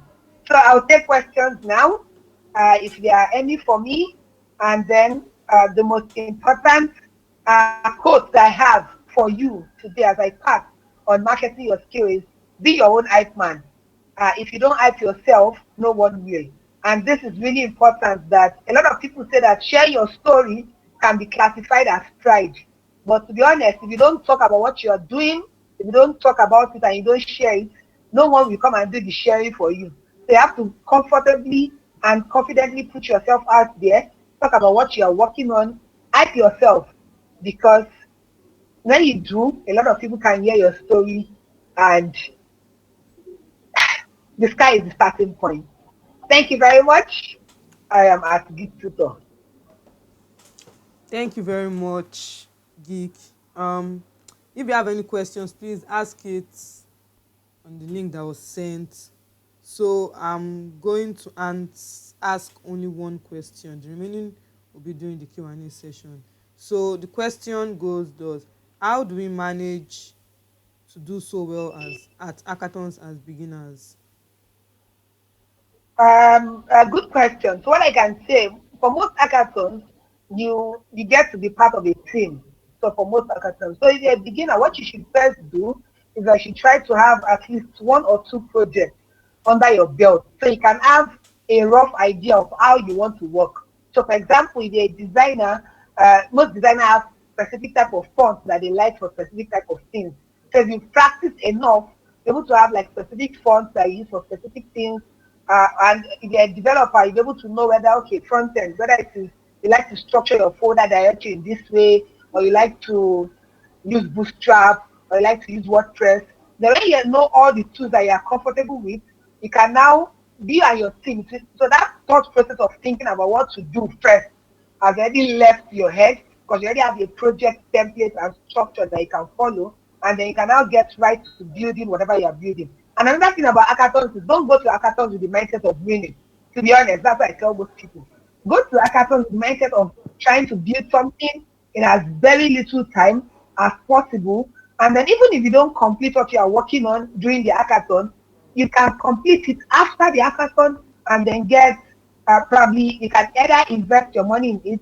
For most of internet-based businesses, probably the hosting and domain that you need to buy. So you can just invest 10K, 20K into it, or you could ask your family members to invest. And then if you have money, so you can also ask her to invest in what you are doing. Okay. So the last question I'll be taking is, can DSC be extended to people into the dev community starting out but not in school yet? Yes, exactly. I think so. There's nothing stopping you. I think that I know that during my time as DSC lead, we had quite a couple of, so for example, during Open Act Week that we did in Unilag, we had members that were not even Nigerians that participated from all over the globe. People built projects. I think I met Miriam, I can't remember her surname, Miriam she's from the north, one school in the north, and a couple of other people. And you can see that you don't only need to be a student, and there are a couple of people on this call that are not just students. So, for example, one of my best friends in Flutter that I helped in my Flutter journey is Kamela Bada. He's not even a Unilag student to start with, and we don't do anything school related together, but he's a good and active member of DSC. So it's not only for students. You can be working, you can be just make sure that you engage and then you participate. Yes. Okay, thank you very much. So, disclaimer, I don't have money. Oh. This one that Geek said I have money. That one is out of it. So, from my core team, I was told tell you people should prepare your ABEC tags. So if you are a Nigerian on this call, prepare your ABEC tags because we are going to do giveaway. So before that, I would like to take the last talk for today, and it's no one. People should stop sending first. Let's calm down. So the last person for the talk is no one but acting director from CITS. Let's welcome Dr. Victor Odumuyiwa. I'll read a little about him. Dr. Victor Odumuyiwa is the Assistant Director of the Center for Information Technology and Systems, CITS, and is also a senior lecturer in the Department of Computer Science at the University of Lagos. Dr. Odumuyiwa is the current president of the West African chapter of the International Society for Knowledge organization. He is the current chairman of the Association of Massachusetts Institute of Technology Trained African United Lecturers. He is a member of the advisory board of the Data Science Nigeria. He is also a member of the Nigerian Computer Society and also a member of the Computer Professionals of Nigeria. He leads a research team focused on web intelligence and cyber security. He is an IBM certified security intelligence analyst, application security analyst, and IoT cloud developer. He is also a member of the global EPIC ecosystem centered on innovation and cyber security. As you can see, he's a lot of things, and we are glad he's on this call. So I would like us to all virtually clap for Dr. Victor Odumuyiwa as we're giving his talk on importance of tech community in schools.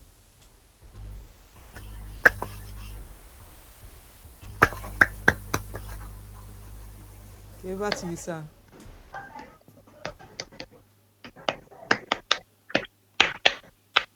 Sir, you need to unmute your mic because we can't hear you. Yeah, we can't hear you, sir.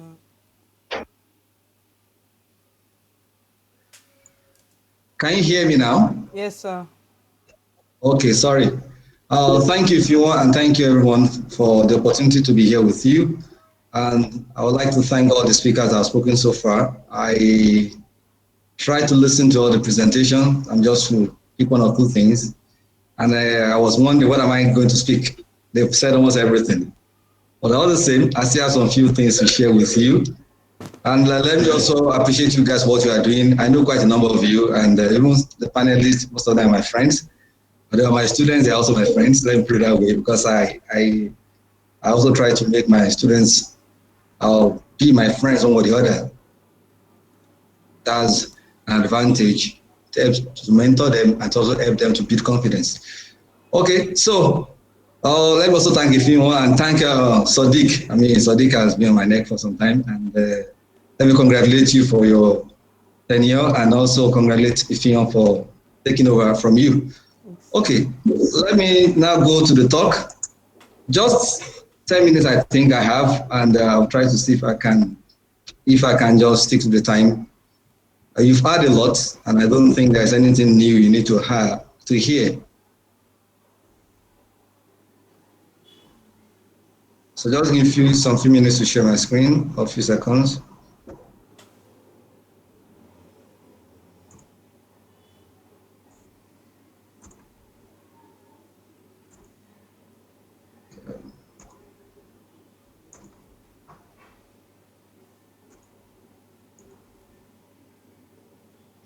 Okay, so can you see my screen now? Yes, sir. Okay, so I think the topic, other benefit or importance, let me just put as benefits of tech communities in schools, and at the same time, talk about the importance of it. I don't know whether you guys know about triple helix. Any feedback from anybody to know whether you've heard about triple helix? It's actually something like a framework we use to talk about innovation. And if a country is to develop, if you are going to witness innovation and growth in a company, in a country, these three things are very key. And when the three work together, it can lead to development, innovation. And the three, university, well, let me also not narrow to university, let's say all academic institutions at higher level, not secondary schools. They're also important, but I mean at higher level now. The government and the industry. The industry are the people making the money. They are the one doing so many things, they're making the money, and also trying to provide services and goods. The government, they regulate, they make policy, they create environment. Government is to create environment. They have to regulate, they have to make policies and to guide. That's what they do. And the university, the work of the university is building the workforce, the future workforce, and at the same time is about knowledge creation. Knowledge creation, which should be the focus of the university. Not just existing knowledge, but knowledge that will be needed in the future. So when we talk about research in the university, it's not meant to be just things that are already in existence, what you already have in the textbooks. But that means what it means is that you are thinking about what we don't even know now and trying to prepare some knowledge that will be useful in the present and also in the future. So that's the university. And so if the university is actually producing knowledge, they can push the knowledge to the industry. The industry can take knowledge and begin to see how they can use it to solve different problems and how they can use it to create solutions. And the government can provide the environment, policies, regulations, things that can make things work. Unfortunately, we have several issues in this nation around all these three, but all the same, I'm just using it to tell you about what position campus tech communities can play in the institutions and also in our nation. So let me replace the university with tech communities. Of course, tech communities cannot replace university, but let me just use it to explain to you what I'm trying to pass across today. So if I put tech communities there, that means that one of the things they should be doing is that relationship, partnership with the industry that can help in such a way that the communities can come up with knowledge that can be used by the industry. Just like you guys have been doing by organizing your hackathons, you are trying to get problems from different companies and you are trying to solve the problems, build solutions for them. Exactly, it's part of it. But beyond that also, you can do research for them that can also lead to new solutions, not just common solutions we have, but solutions that are based on research and where we have new technologies coming up. So these are things that can happen. So tech communities being this in this framework can actually help the nation to grow. Now let me put it this way: the benefits or the important. Okay, let me say the benefits for now. The benefits can mean threefold. For a student being part of the network or being part of the community, there are a lot of benefits. A lot of benefits. For the university as well, or the institution, or the school, a lot of benefits as well. And to the nation and the society, a lot of benefits I'm going to focus more on the benefits to the students. But before then, let me talk about the university. Of course, some of you have worked with me, Hope, Benjamin, Stephen, and maybe other guys that I can't see. And when you belong to tech communities, one of your goals should be that what immediate problem within the university can you solve? That should be one of your goals, one of your targets, your objectives. That means you want to see how you can influence and kind of add value to the institution where you belong to. And of course, several tech communities on campus have been doing that. They have been trying to solve problems. I've engaged some of them, some of you guys in some of the projects I do here. And it brings a lot of benefits to you. So the benefit of the university is why you are solving the problem for the university, you are adding value, and also you are projecting the image, you are helping the image. For example, when they talk about AI Club in Unilag, winning an award and that, you are projecting the image of the university. So one, you are solving problems, adding values. Two, you are also projecting the image. And let me tell you, the image of the university has a lot of things to do with your own image. Because anywhere you go, when you mention that I'm from so university or institution, the first thing is the judgment they have about that university. That's the first thing they will think about before to assess you. They just go, okay, it's from, let me say, for example, if somebody comes here and says, I'm from Harvard. The first thing is Harvard. You feel like, let me listen to this guy because he's from Harvard. Or somebody comes and says, I'm from MIT. Ordinary mention MIT, your ears are opened. Your eyes are opened. You want to see something. You're looking for something.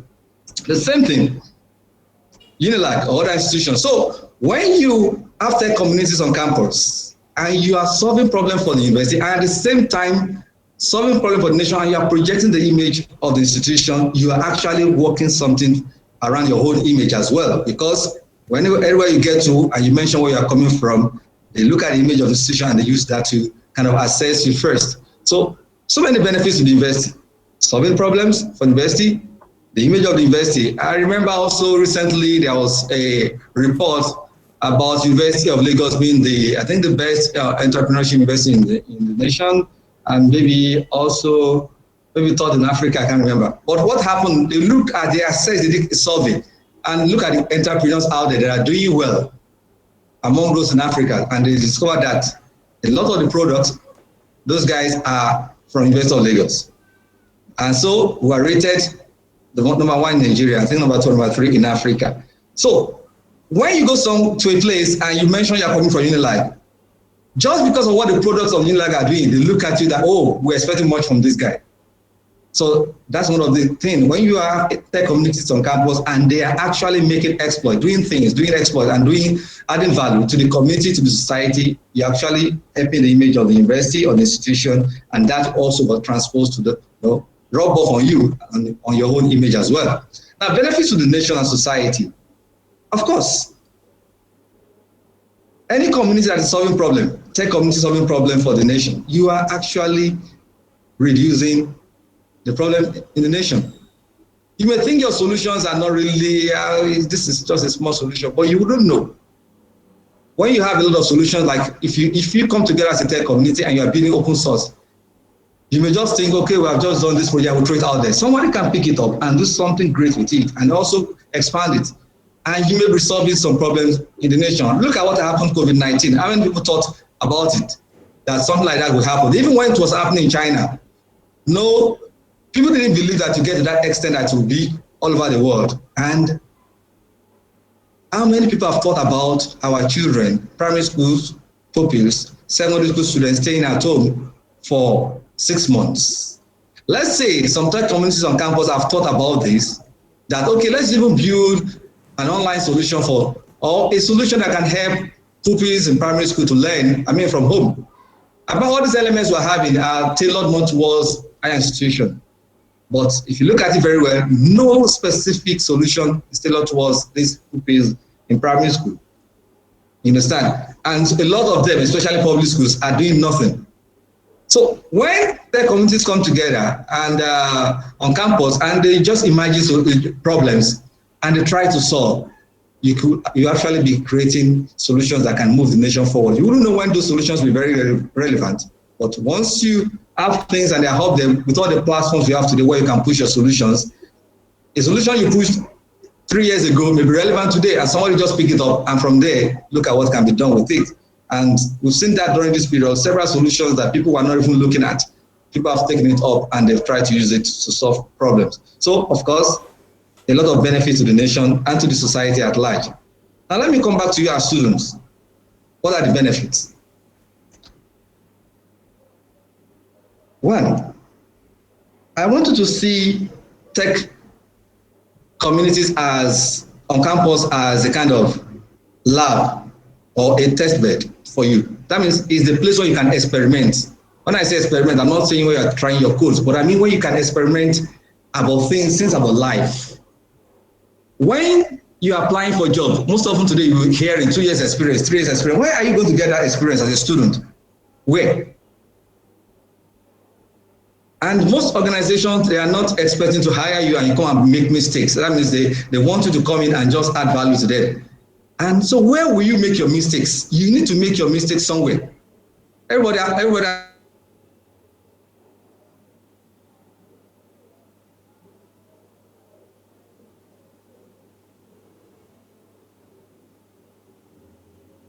mistakes, and you learn and you evolve. And so when you get out there, they begin to see you as a golden fish, not knowing that you've made several mistakes within a little community or a little association. Now, so benefits to students.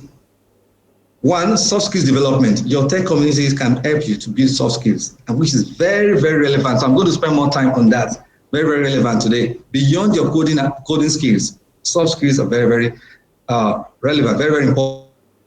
Now, people have been talking about network. So connection with relevant industries. You can connect with individuals, you can connect with organizations that your communities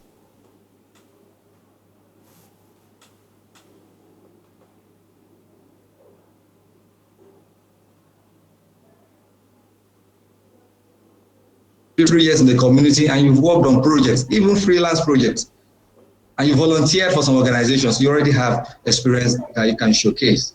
So let me just come back and talk a bit about soft skills and how the communities can help you to build your soft skills. Communication skills. You know, if you listen to all the people that have been speaking since, especially those that are part of your group before, maybe they've graduated now, and you discover that they explicitly or implicitly mention communication, how the community actually helped them in building communication skills. And this is very, very, very important. Critical thinking, leadership, teamwork, positive attitudes, very, very important. So let me just mention some of the things that you need talking about these skills and how your community can help you. I don't know whether this slide is clear enough, the current slide. Ifion, can you confirm to me whether it's clear enough? Yes, sir, it's clear. The letterings, yes, the font size. Okay. So fine. So I'm not need to move to the next slide. So when you look at this communication, listening, negotiation, persuasion, verbal communication, writing skills. We're not just talking about talking. That's not communication. How do you learn to listen? Because listening is an essential part of communication. Tech communities can give you a platform to experiment. Like I said earlier, to make your mistakes. You learn how to listen. You are doing group projects. You learn how to listen to others, not just to be the one talking and talking. Not just that your own ideas should be the only thing that you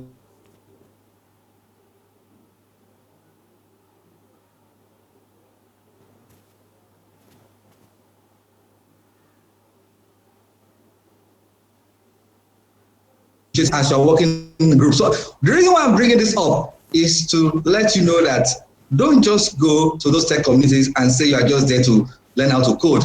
No.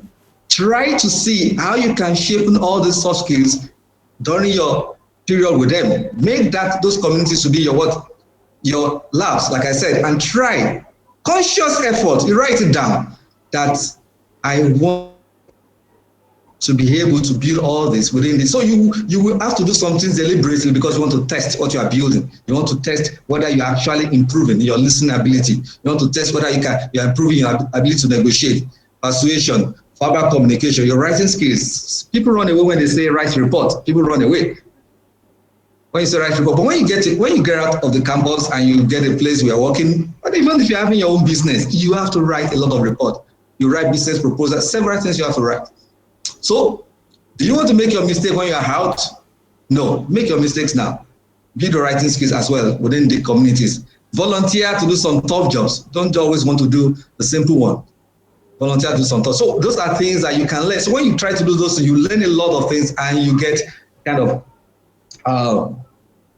your life becomes better and your skills are kind of oiled in such a way that you begin to express and manifest these things easily.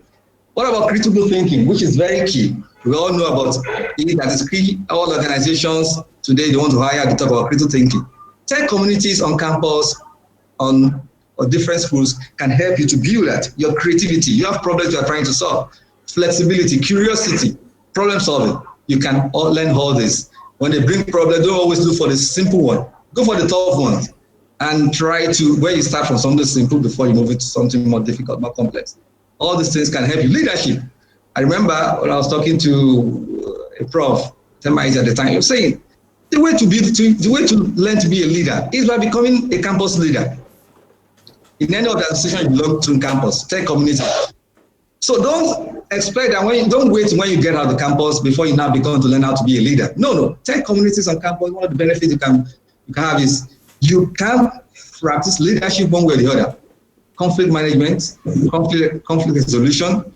Managing conflicts is different from resolving it. You may be able to resolve some cannot be totally resolved. You just have to know how to manage it. Delegation, decision making, all these things are things you need to learn, and take the tech communities as platform that can allow you to learn all this consciously or unconsciously. Teamwork, collaboration, interpersonal skills, emotional intelligence. At times, I see people, young guys, students like you or fresh graduates that are good. Yes, personally they are good, but they have problem collaborating, a lot of problem. You bring them together to work together, you are not getting the results you want just because of that problem, soft skill problem, collaboration. Interpersonal skills. How do you understand what you mean by personal space? Do you know how to interact with people, how to respect other people? Emotional intelligence. All these things are necessary. All these things are necessary, and you can get them. Like I said, make your tech communities your labs. Where you make your mistake, you can get all these things from those communities. Positive attitude, confidence. You see some of the past leaders of your group talking confidently. Where did they get it from? If you saw them 4 years ago, it will be the same thing when you are making presentation. So confidence is there. Courtesy, you learn how to courteous. Patience, because not every time you have it the way you want it. And it's because you belong to a group where you are seeing different people and experiencing different things that you learn how to be patient as well, and respecting others' opinion, respecting them, who they are, then being friendly. So I want to conclude. Like I said, tech communities are very important, and I placed it within the triple helix, which is a framework for collaboration. When we have the university, we have government, and we have industry working together, collaborating and exchanging. And tech communities can play a big role in the university by solving problems, adding value, helping to build the image of the university. They can help the nation, because when they try to solve problems and the problems go out, and the solutions go out, those solutions can also help the nation. And to you yourself, a lot of things can happen to you. You can learn a lot, just like your colleagues have explained, by belonging to these tech communities. And I've mentioned a lot of things, but I focus much on soft skills because, of course, they will teach you how to code. They will teach you several things. Put into different groups to learn to work on projects. You are building your technical skills. But soft skills are, I can say today, are more important than the technical skills you are building. So you need to make conscious effort to also use the platform you have to build your soft skills. And I will conclude with let me just jump on this. I've used the last slide to explain them. I'll conclude with this. May your way be rough. I remember my proprietor then, secondary school days, he would say, every new year doesn't wish people the first day of the year. It doesn't wish the happy new year. What we wish them is may your way be rough. And it's not a curse. What it means is that when you have a lot of problems to deal with, that is when you build your muscles. That's what makes you to be strong. That's what makes you to be a great person. So to conclude, I would say, may your way be rough as you belong to one or two tech communities on campus. Thank you. Thank you very much, sir, for that session. It was a very lovely session, and I hope we all gained one or two things from it. So next up, my team, as you are preparing your ABEC tag that my team is going to use to do giveaway, I'll be telling us about the events for the year. So at DSC, we are known for creating events and organizing events for developers. And DSC is not only about developers. We also have people who do technical writing. We also have people who do designing. Like our designer doesn't code like that. Is a pure designer. So part of our events, there's one that's starting next week called study group. So because of the lockdown and we can't do physical meetup, which is why we're doing our info session virtually, we would be starting our study groups as from next week. The registration is ending this night. So if you've not registered, please go to dscunilag.dev/study group to register for our study groups. We're having an onboarding call on Sunday where we'll be talking about how we're going to run the study group. Also, this is October and we all know it is the month of open source, October 1st. So we're going to be having Git workshops, Git and GitHub workshops. So anyone that feels free and wants to learn how to use Git and GitHub, please, you join the sessions. And if you've not joined the community, please try and join the community. That is where we'll be sharing all our events, all our programs for as time goes on. And also you will also be receiving mails because we'll be sending mails to our Google group. So please, if you receive our mails, just know that it is us trying to care for you all and trying to give opportunities. So also in this month, we're also going to have our October 1st where we're going to bring, so this is the first place where I'm saying it, we're going to bring Ruth and Samson Godi to come speak to us on open source and Git and GitHub. So that's part of our October 1st event. So we're also going to have a cloud session in conjunction with DSC Bayero Kano, where we're going to bring Timothy, Bakare, Manuel, and Abba Jibril. So they are going to be talking on different cloud sessions. It's happening on the 16th of October, and please don't miss it. And as time goes on, we'll be giving dates to our events. So like I said, just watch out for our mails. Watch out if you've not joined the community, please send the link to the community to join the community so that we can add you to our mailing list and you'll be able to join our community. And feel free to introduce yourself when you come into the community. That's how we will know you. And don't be shy to ask your questions. If you have any questions that you don't understand, if you have any opportunity you find, please share it with us.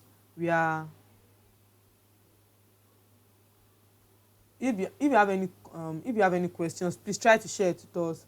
We are a big group of developers and designers, and we really like if you can share your opportunities, like how Google developers they are sharing this opportunity with us. If we all share the opportunities around ourselves, we all will be we all will prosperous and be big people. So now I'll be I'll be handing over to Bami to take the giveaway session. So I hope all our abeg tags are ready. I have my phone with me. If you don't have your phone, if you don't have abeg tag, quickly go to abeg.app to go and sign up and have your abeg tag. So when it starts, she will let you know.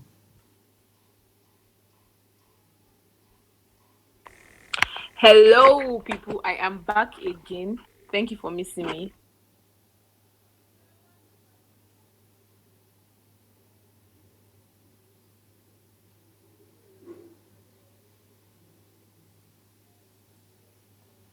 It was very simple, but I'm sorry. Can you hear me? Can everyone hear me? Can everyone hear me? Yes. Okay, awesome, awesome.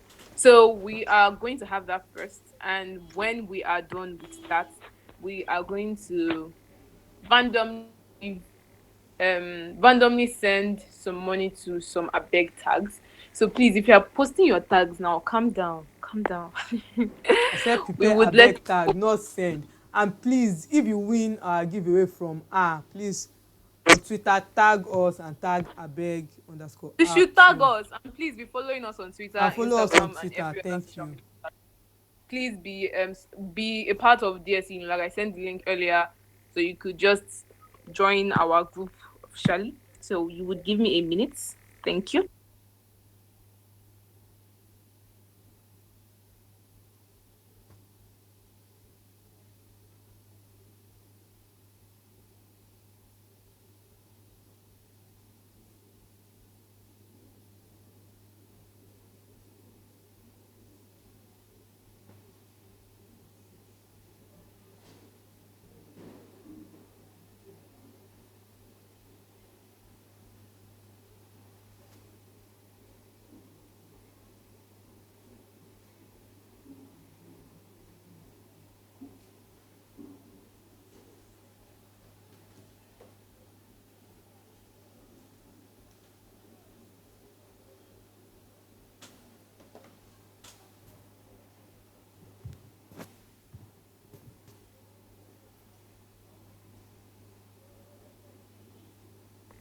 Okay, hi everyone.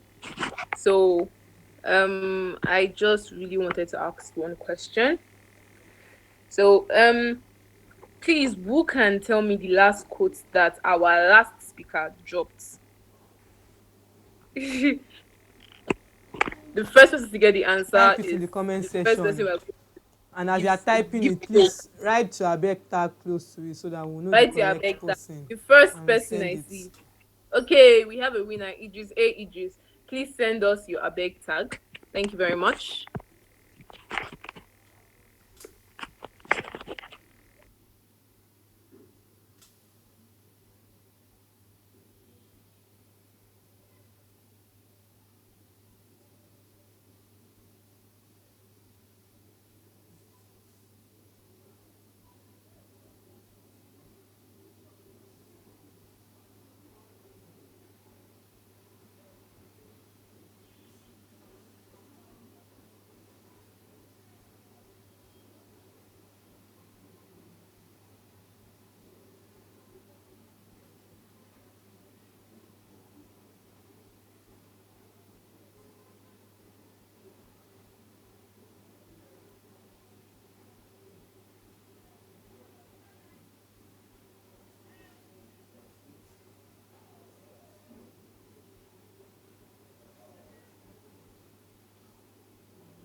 Okay, where's Alpha?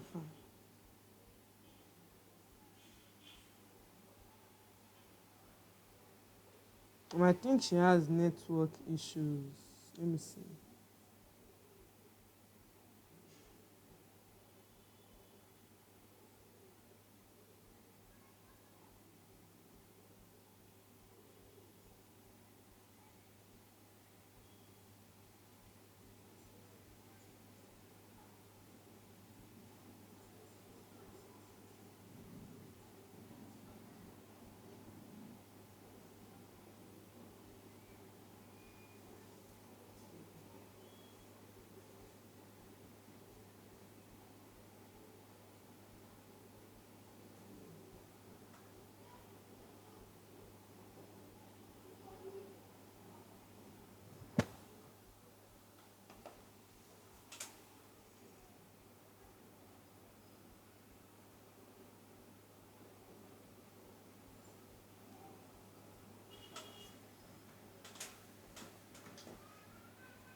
Please, if you are still waiting, check the comment section for the link to the Slido quiz. It has the link and the code there, so please join. Thank you.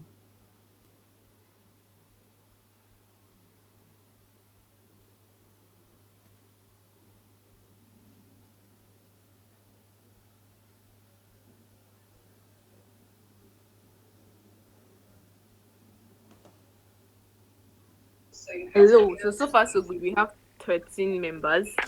Are we having more people? Anyone else joining? Should we just start? So I am going to give everyone 2 minutes. So for 5:30, I am going to start. Is how it's supposed to be here. Didn't you win the last one?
Okay, I will be starting the quiz now. Is everyone fine? Are we still having any issues? Doesn't matter because we're starting now. Okay.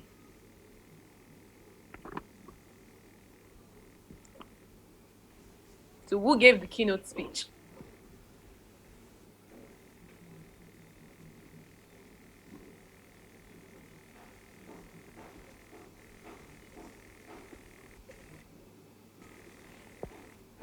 So put out so they gave the keynote speech. Interesting.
Well, it seems that we have Geek, Harriet, Abiola, and Omomi. Okay, I think there are 5 people, but my whatever this is blocking it. So yes. Okay, no, there are 4 people who got a perfect score. Geek, Harriet, Abiola, and Omomi. I don't know if I'm cold-blooded. So I don't know if Ifion is still willing to give Harriet another piece of the cake. No, but we no, it have can only Geek, win one Abiola, giveaway. and Zeddy winning one. so we have Abiola and Omomi. Please send your abeg tags to us, either on Instagram, Twitter, or send it directly to Ifion's WhatsApp number. Thank you very much. So I want to give another thing away, kind of. So another giveaway, yeah. Are we ready? Should we do this? Is anyone interested? Should we just end the program? Doesn't matter. I'm still going to give it away. Anyways, my next question is so we had a speaker earlier on, and her name was Erica. Erica told us about why we should join DSC, but she also mentioned that she and a couple of other people formed a particular group for females. Yeah? Can the first person to tell me what the group is, the person is eligible to? Madu. They didn't even wait. Yeah. No, I didn't even finish my question. Oh my god. Yes. But yeah, you're correct. And please send your women take me K. Adawiti. Yes. So the correct answer was Girl Geek Meetup Singapore. So if anyone got it in that order, like they got the words correctly, if you please confirm whoever got it. Girl Geek Meetup Singapore. Okay, I'm coming. The first person, Girl Geek Singapore. Oluwatosin Mofikoya. Did she put Meetup? Girl Geek Meetup Singapore. Oh, Meetup. No. Let's just put Meetup. Girl Geek Meetup Singapore. Okay, Khalid Adekunle. Sorry, Khalid is the winner. Thank you very much. You can send us a DM on Twitter. Our Twitter DM is opened, so you can send us. If you can't find the Abeg app on Apple, you could, if you have test flights, they could send you the link to use to basically it'll be like you're testing it, but it's a version that Apple is yet to release on the Apple Store. That's why you can only get it on test flights for the Abeg app. People leave them, they're answering after question has ended. Yes, thank you very much. Should this be my last question? Yes. This is my last question. Okay, I'll have it after the Q&A section then. So we are going to have our Q&A section now. And if I remember correctly, we have a couple of questions that weren't answered earlier on. So we are going to have them answered. 3 because of time and data. Exactly. So Anedi, please, are you on the call? Anedi or Anwal, any of you? We're both here. Okay, awesome. So even there is someone that either of you can take. And the question is, are there internship opportunities for DSC members?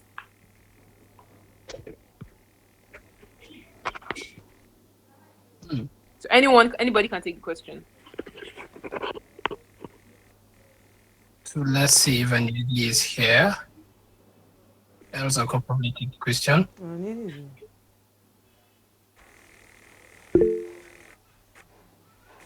Okay. It seems that you have to take the question. So please, can you help us answer the question? Okay. So internship opportunities. This is not clear. Basically, is it at Google or anywhere?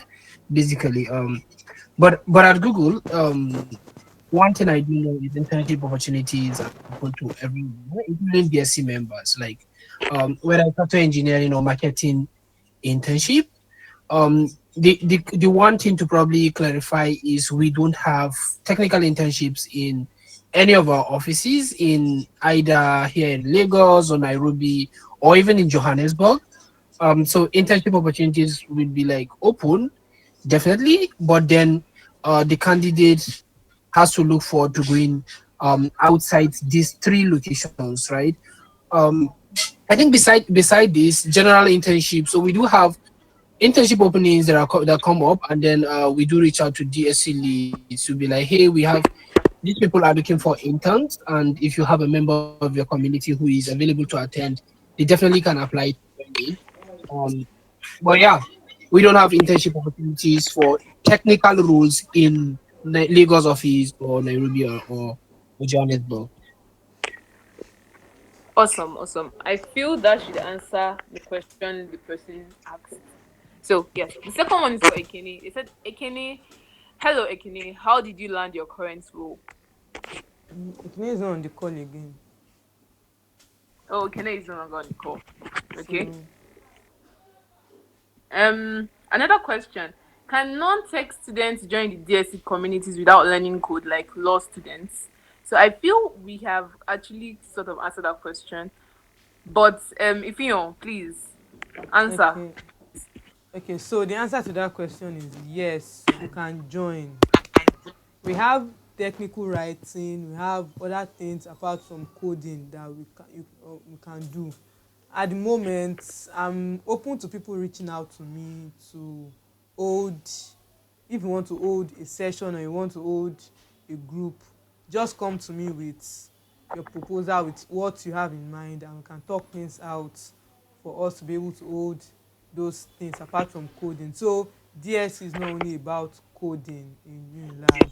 We also accept people from all faculties. At the moment, I'm working on ways to bring College of Medicine students into DSC, and so far it has been awesome. We've had very positive responses from them, also from law, management sciences, social sciences.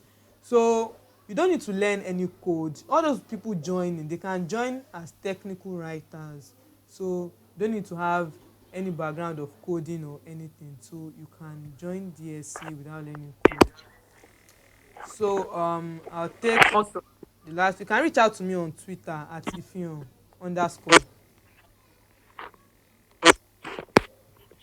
Awesome. So, I think that should answer the question. So the next question is, does DSC have hardware development workshops, or is DSC only for software development? Okay, I'll answer that question too.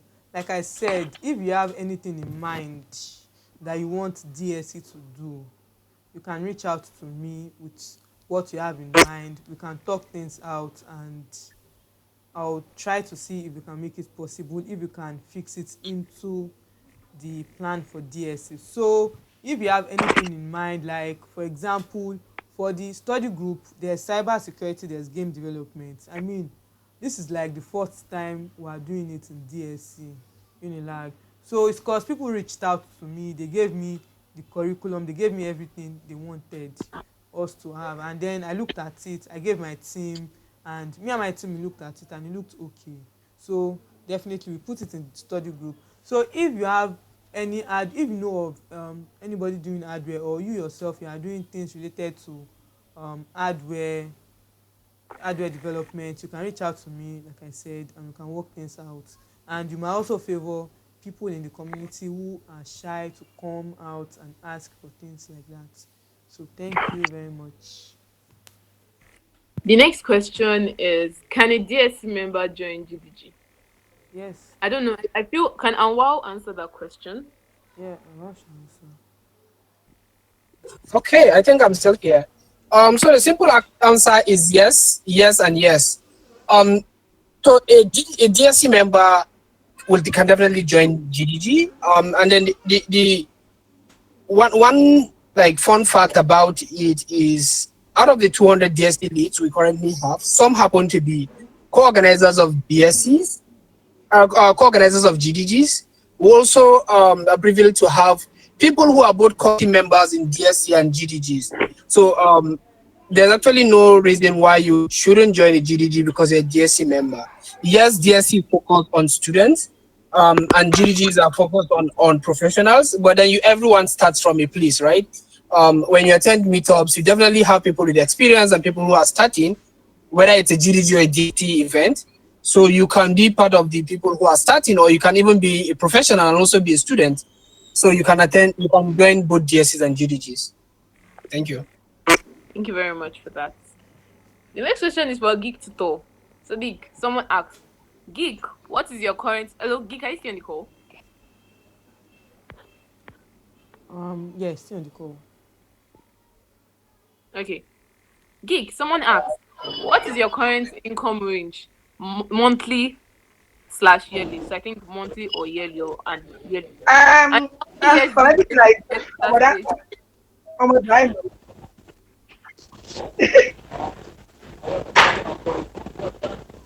So What let is me the repeat current the income question. rate? I think in a month. I don't know. Actually, let me check. Hello, please Yeah, continue. repeat the question. So they said, what is your current income range? Monthly / yearly. And how many years did it take you to get to this stage?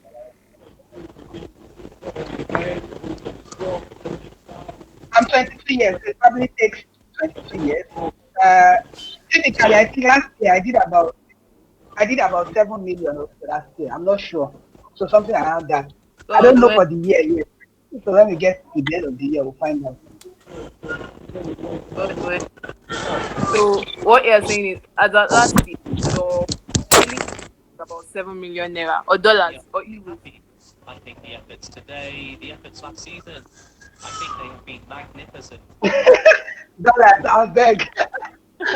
It can be 7 million covered, Tisha. I beg. Okay, so the next question: how can we connect with the speakers? LinkedIn, Twitter. So if you are following DSC Unilag on Twitter or on Instagram, you would see that we usually tag everyone when we're doing publicity. We tagged everyone that was going to be present, that was going to be speaking or participating. No, everyone that was going to be speaking. So if you go to our social media platforms, you should see their Twitter, and you should be able to send almost every one of them DMs on Twitter. And from their Twitter, you can also get their LinkedIn pages. So, however you want to connect to them, when you go to our social media platforms, we have tagged them already, so you could connect to them from there. So somebody asked, okay, I think Erica answered the question about the 20% program. Yeah. So yes. So are there internship opportunities? We've answered that. So someone asked, hey, I would like to know how many hours are advised for a beginner learning programming because I get distracted a lot. Who would like to take that?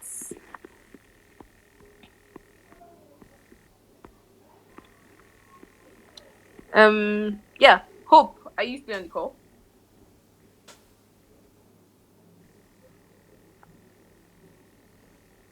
Okay.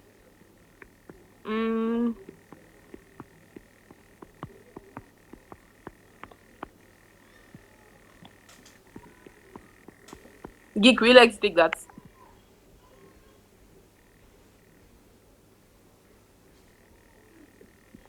Yeah, sure. Could you ask the question again? Someone asked, hey, I would love to know how many hours are advised for a beginner learning programming because I get distracted a lot. Okay, good question. Typically, when I was learning Flutter, like I was a beginner in Flutter, I think I devoted probably 3 to 4 hours a day. So just do what works for you. The thing is, the number of growth that you want to see depends on the small hours that you devote to it. So if you devote 1 hour per day for a year, that's 365 hours. Now imagine what you would have done in that time. So it's not the devoting per day that matters. It is your consistency over a long period of time that actually matters, and that can accumulate up to lead to something that is now very something that makes sense. So instead of time, look at consistency. Interesting. Thank you for that. Thank you very much. So our last question will go to Ifeanyi, and someone asked, why is DSC more inclined towards engineering students and not science students?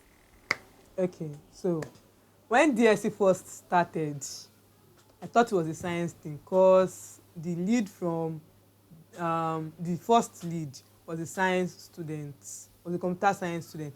So I thought it was science, so I labeled it science. So probably the angle you are looking at it from is because the second lead was from engineering department, same year too, engineering in the same department.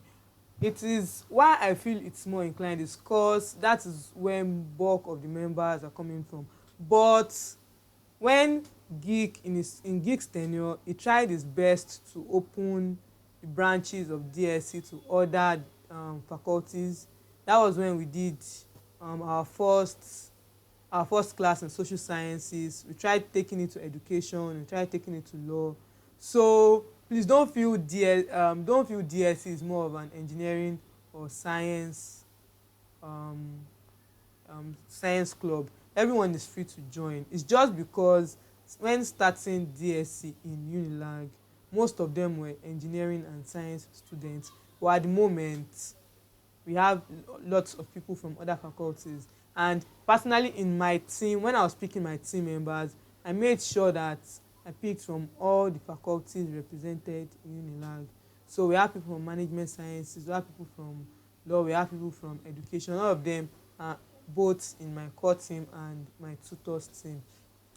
So we are trying to spread our wings, and please, if you know anyone who is asking to join DSC, please join with the link. Bami will send the link. Please join, give them the link to join there. We welcome them, and we also try our best to see how we can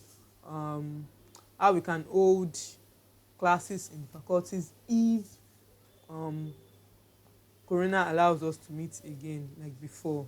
So since that's the last question, so we're rounding up, or we're rounded up, and we've taken more than enough time for our info session. Thank you to everyone who joined the call. Thank you. We started with a lot of people, and we are still here again with kind of much of people. I want to thank everyone from the keynote speaker and to Erica, to Sadiq, to the panelists, that is Stephen Ojo, Hope, Ekene, and Benjamin, to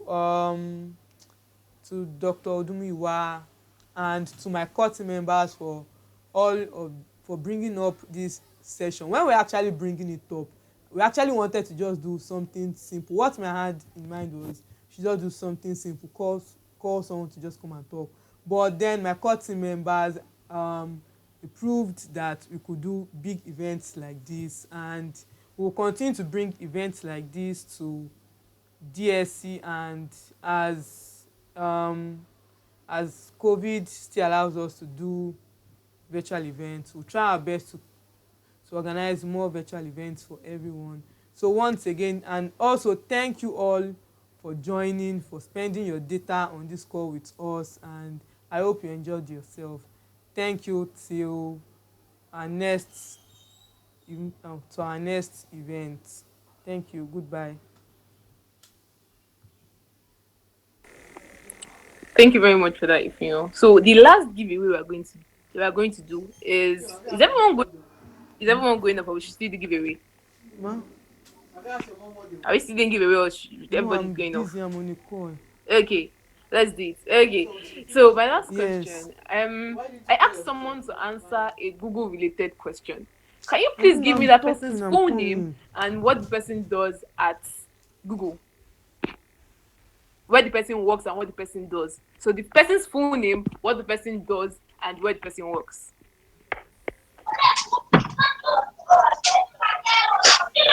Erica. Everyone was entering and where the person works. So just this person's name, full name, and where the person works. The person was doing this question, not before, like when we were having a Q&A. So Tosin is sort of, I don't know. So what the person does are where the person works and the person's full name.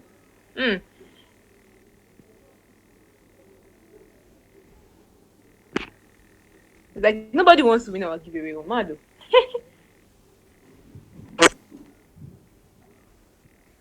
Okay, Idris has won a giveaway before, so I think I would have to. And Tosin was close. Okay, so sorry, Tosin, Idris, sorry, you've won a giveaway before. So Joseph, please send your abeg tags to us. Thank you very much. Send our Twitter Our, DM. please, who won? No, our, you're the one that has to tell us the person that even won, sir. Please, out of all the people that who is the winner? Because you are the one that knows your name and and your title.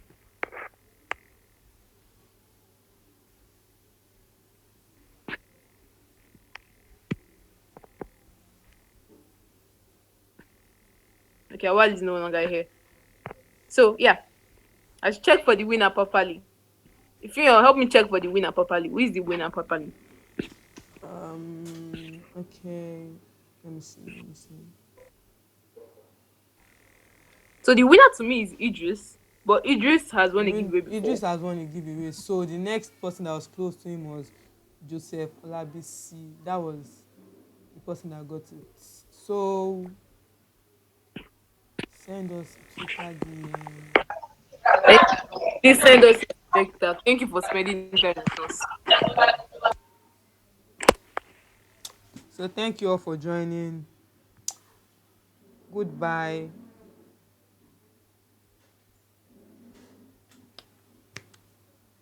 So you all can leave now. Thank you.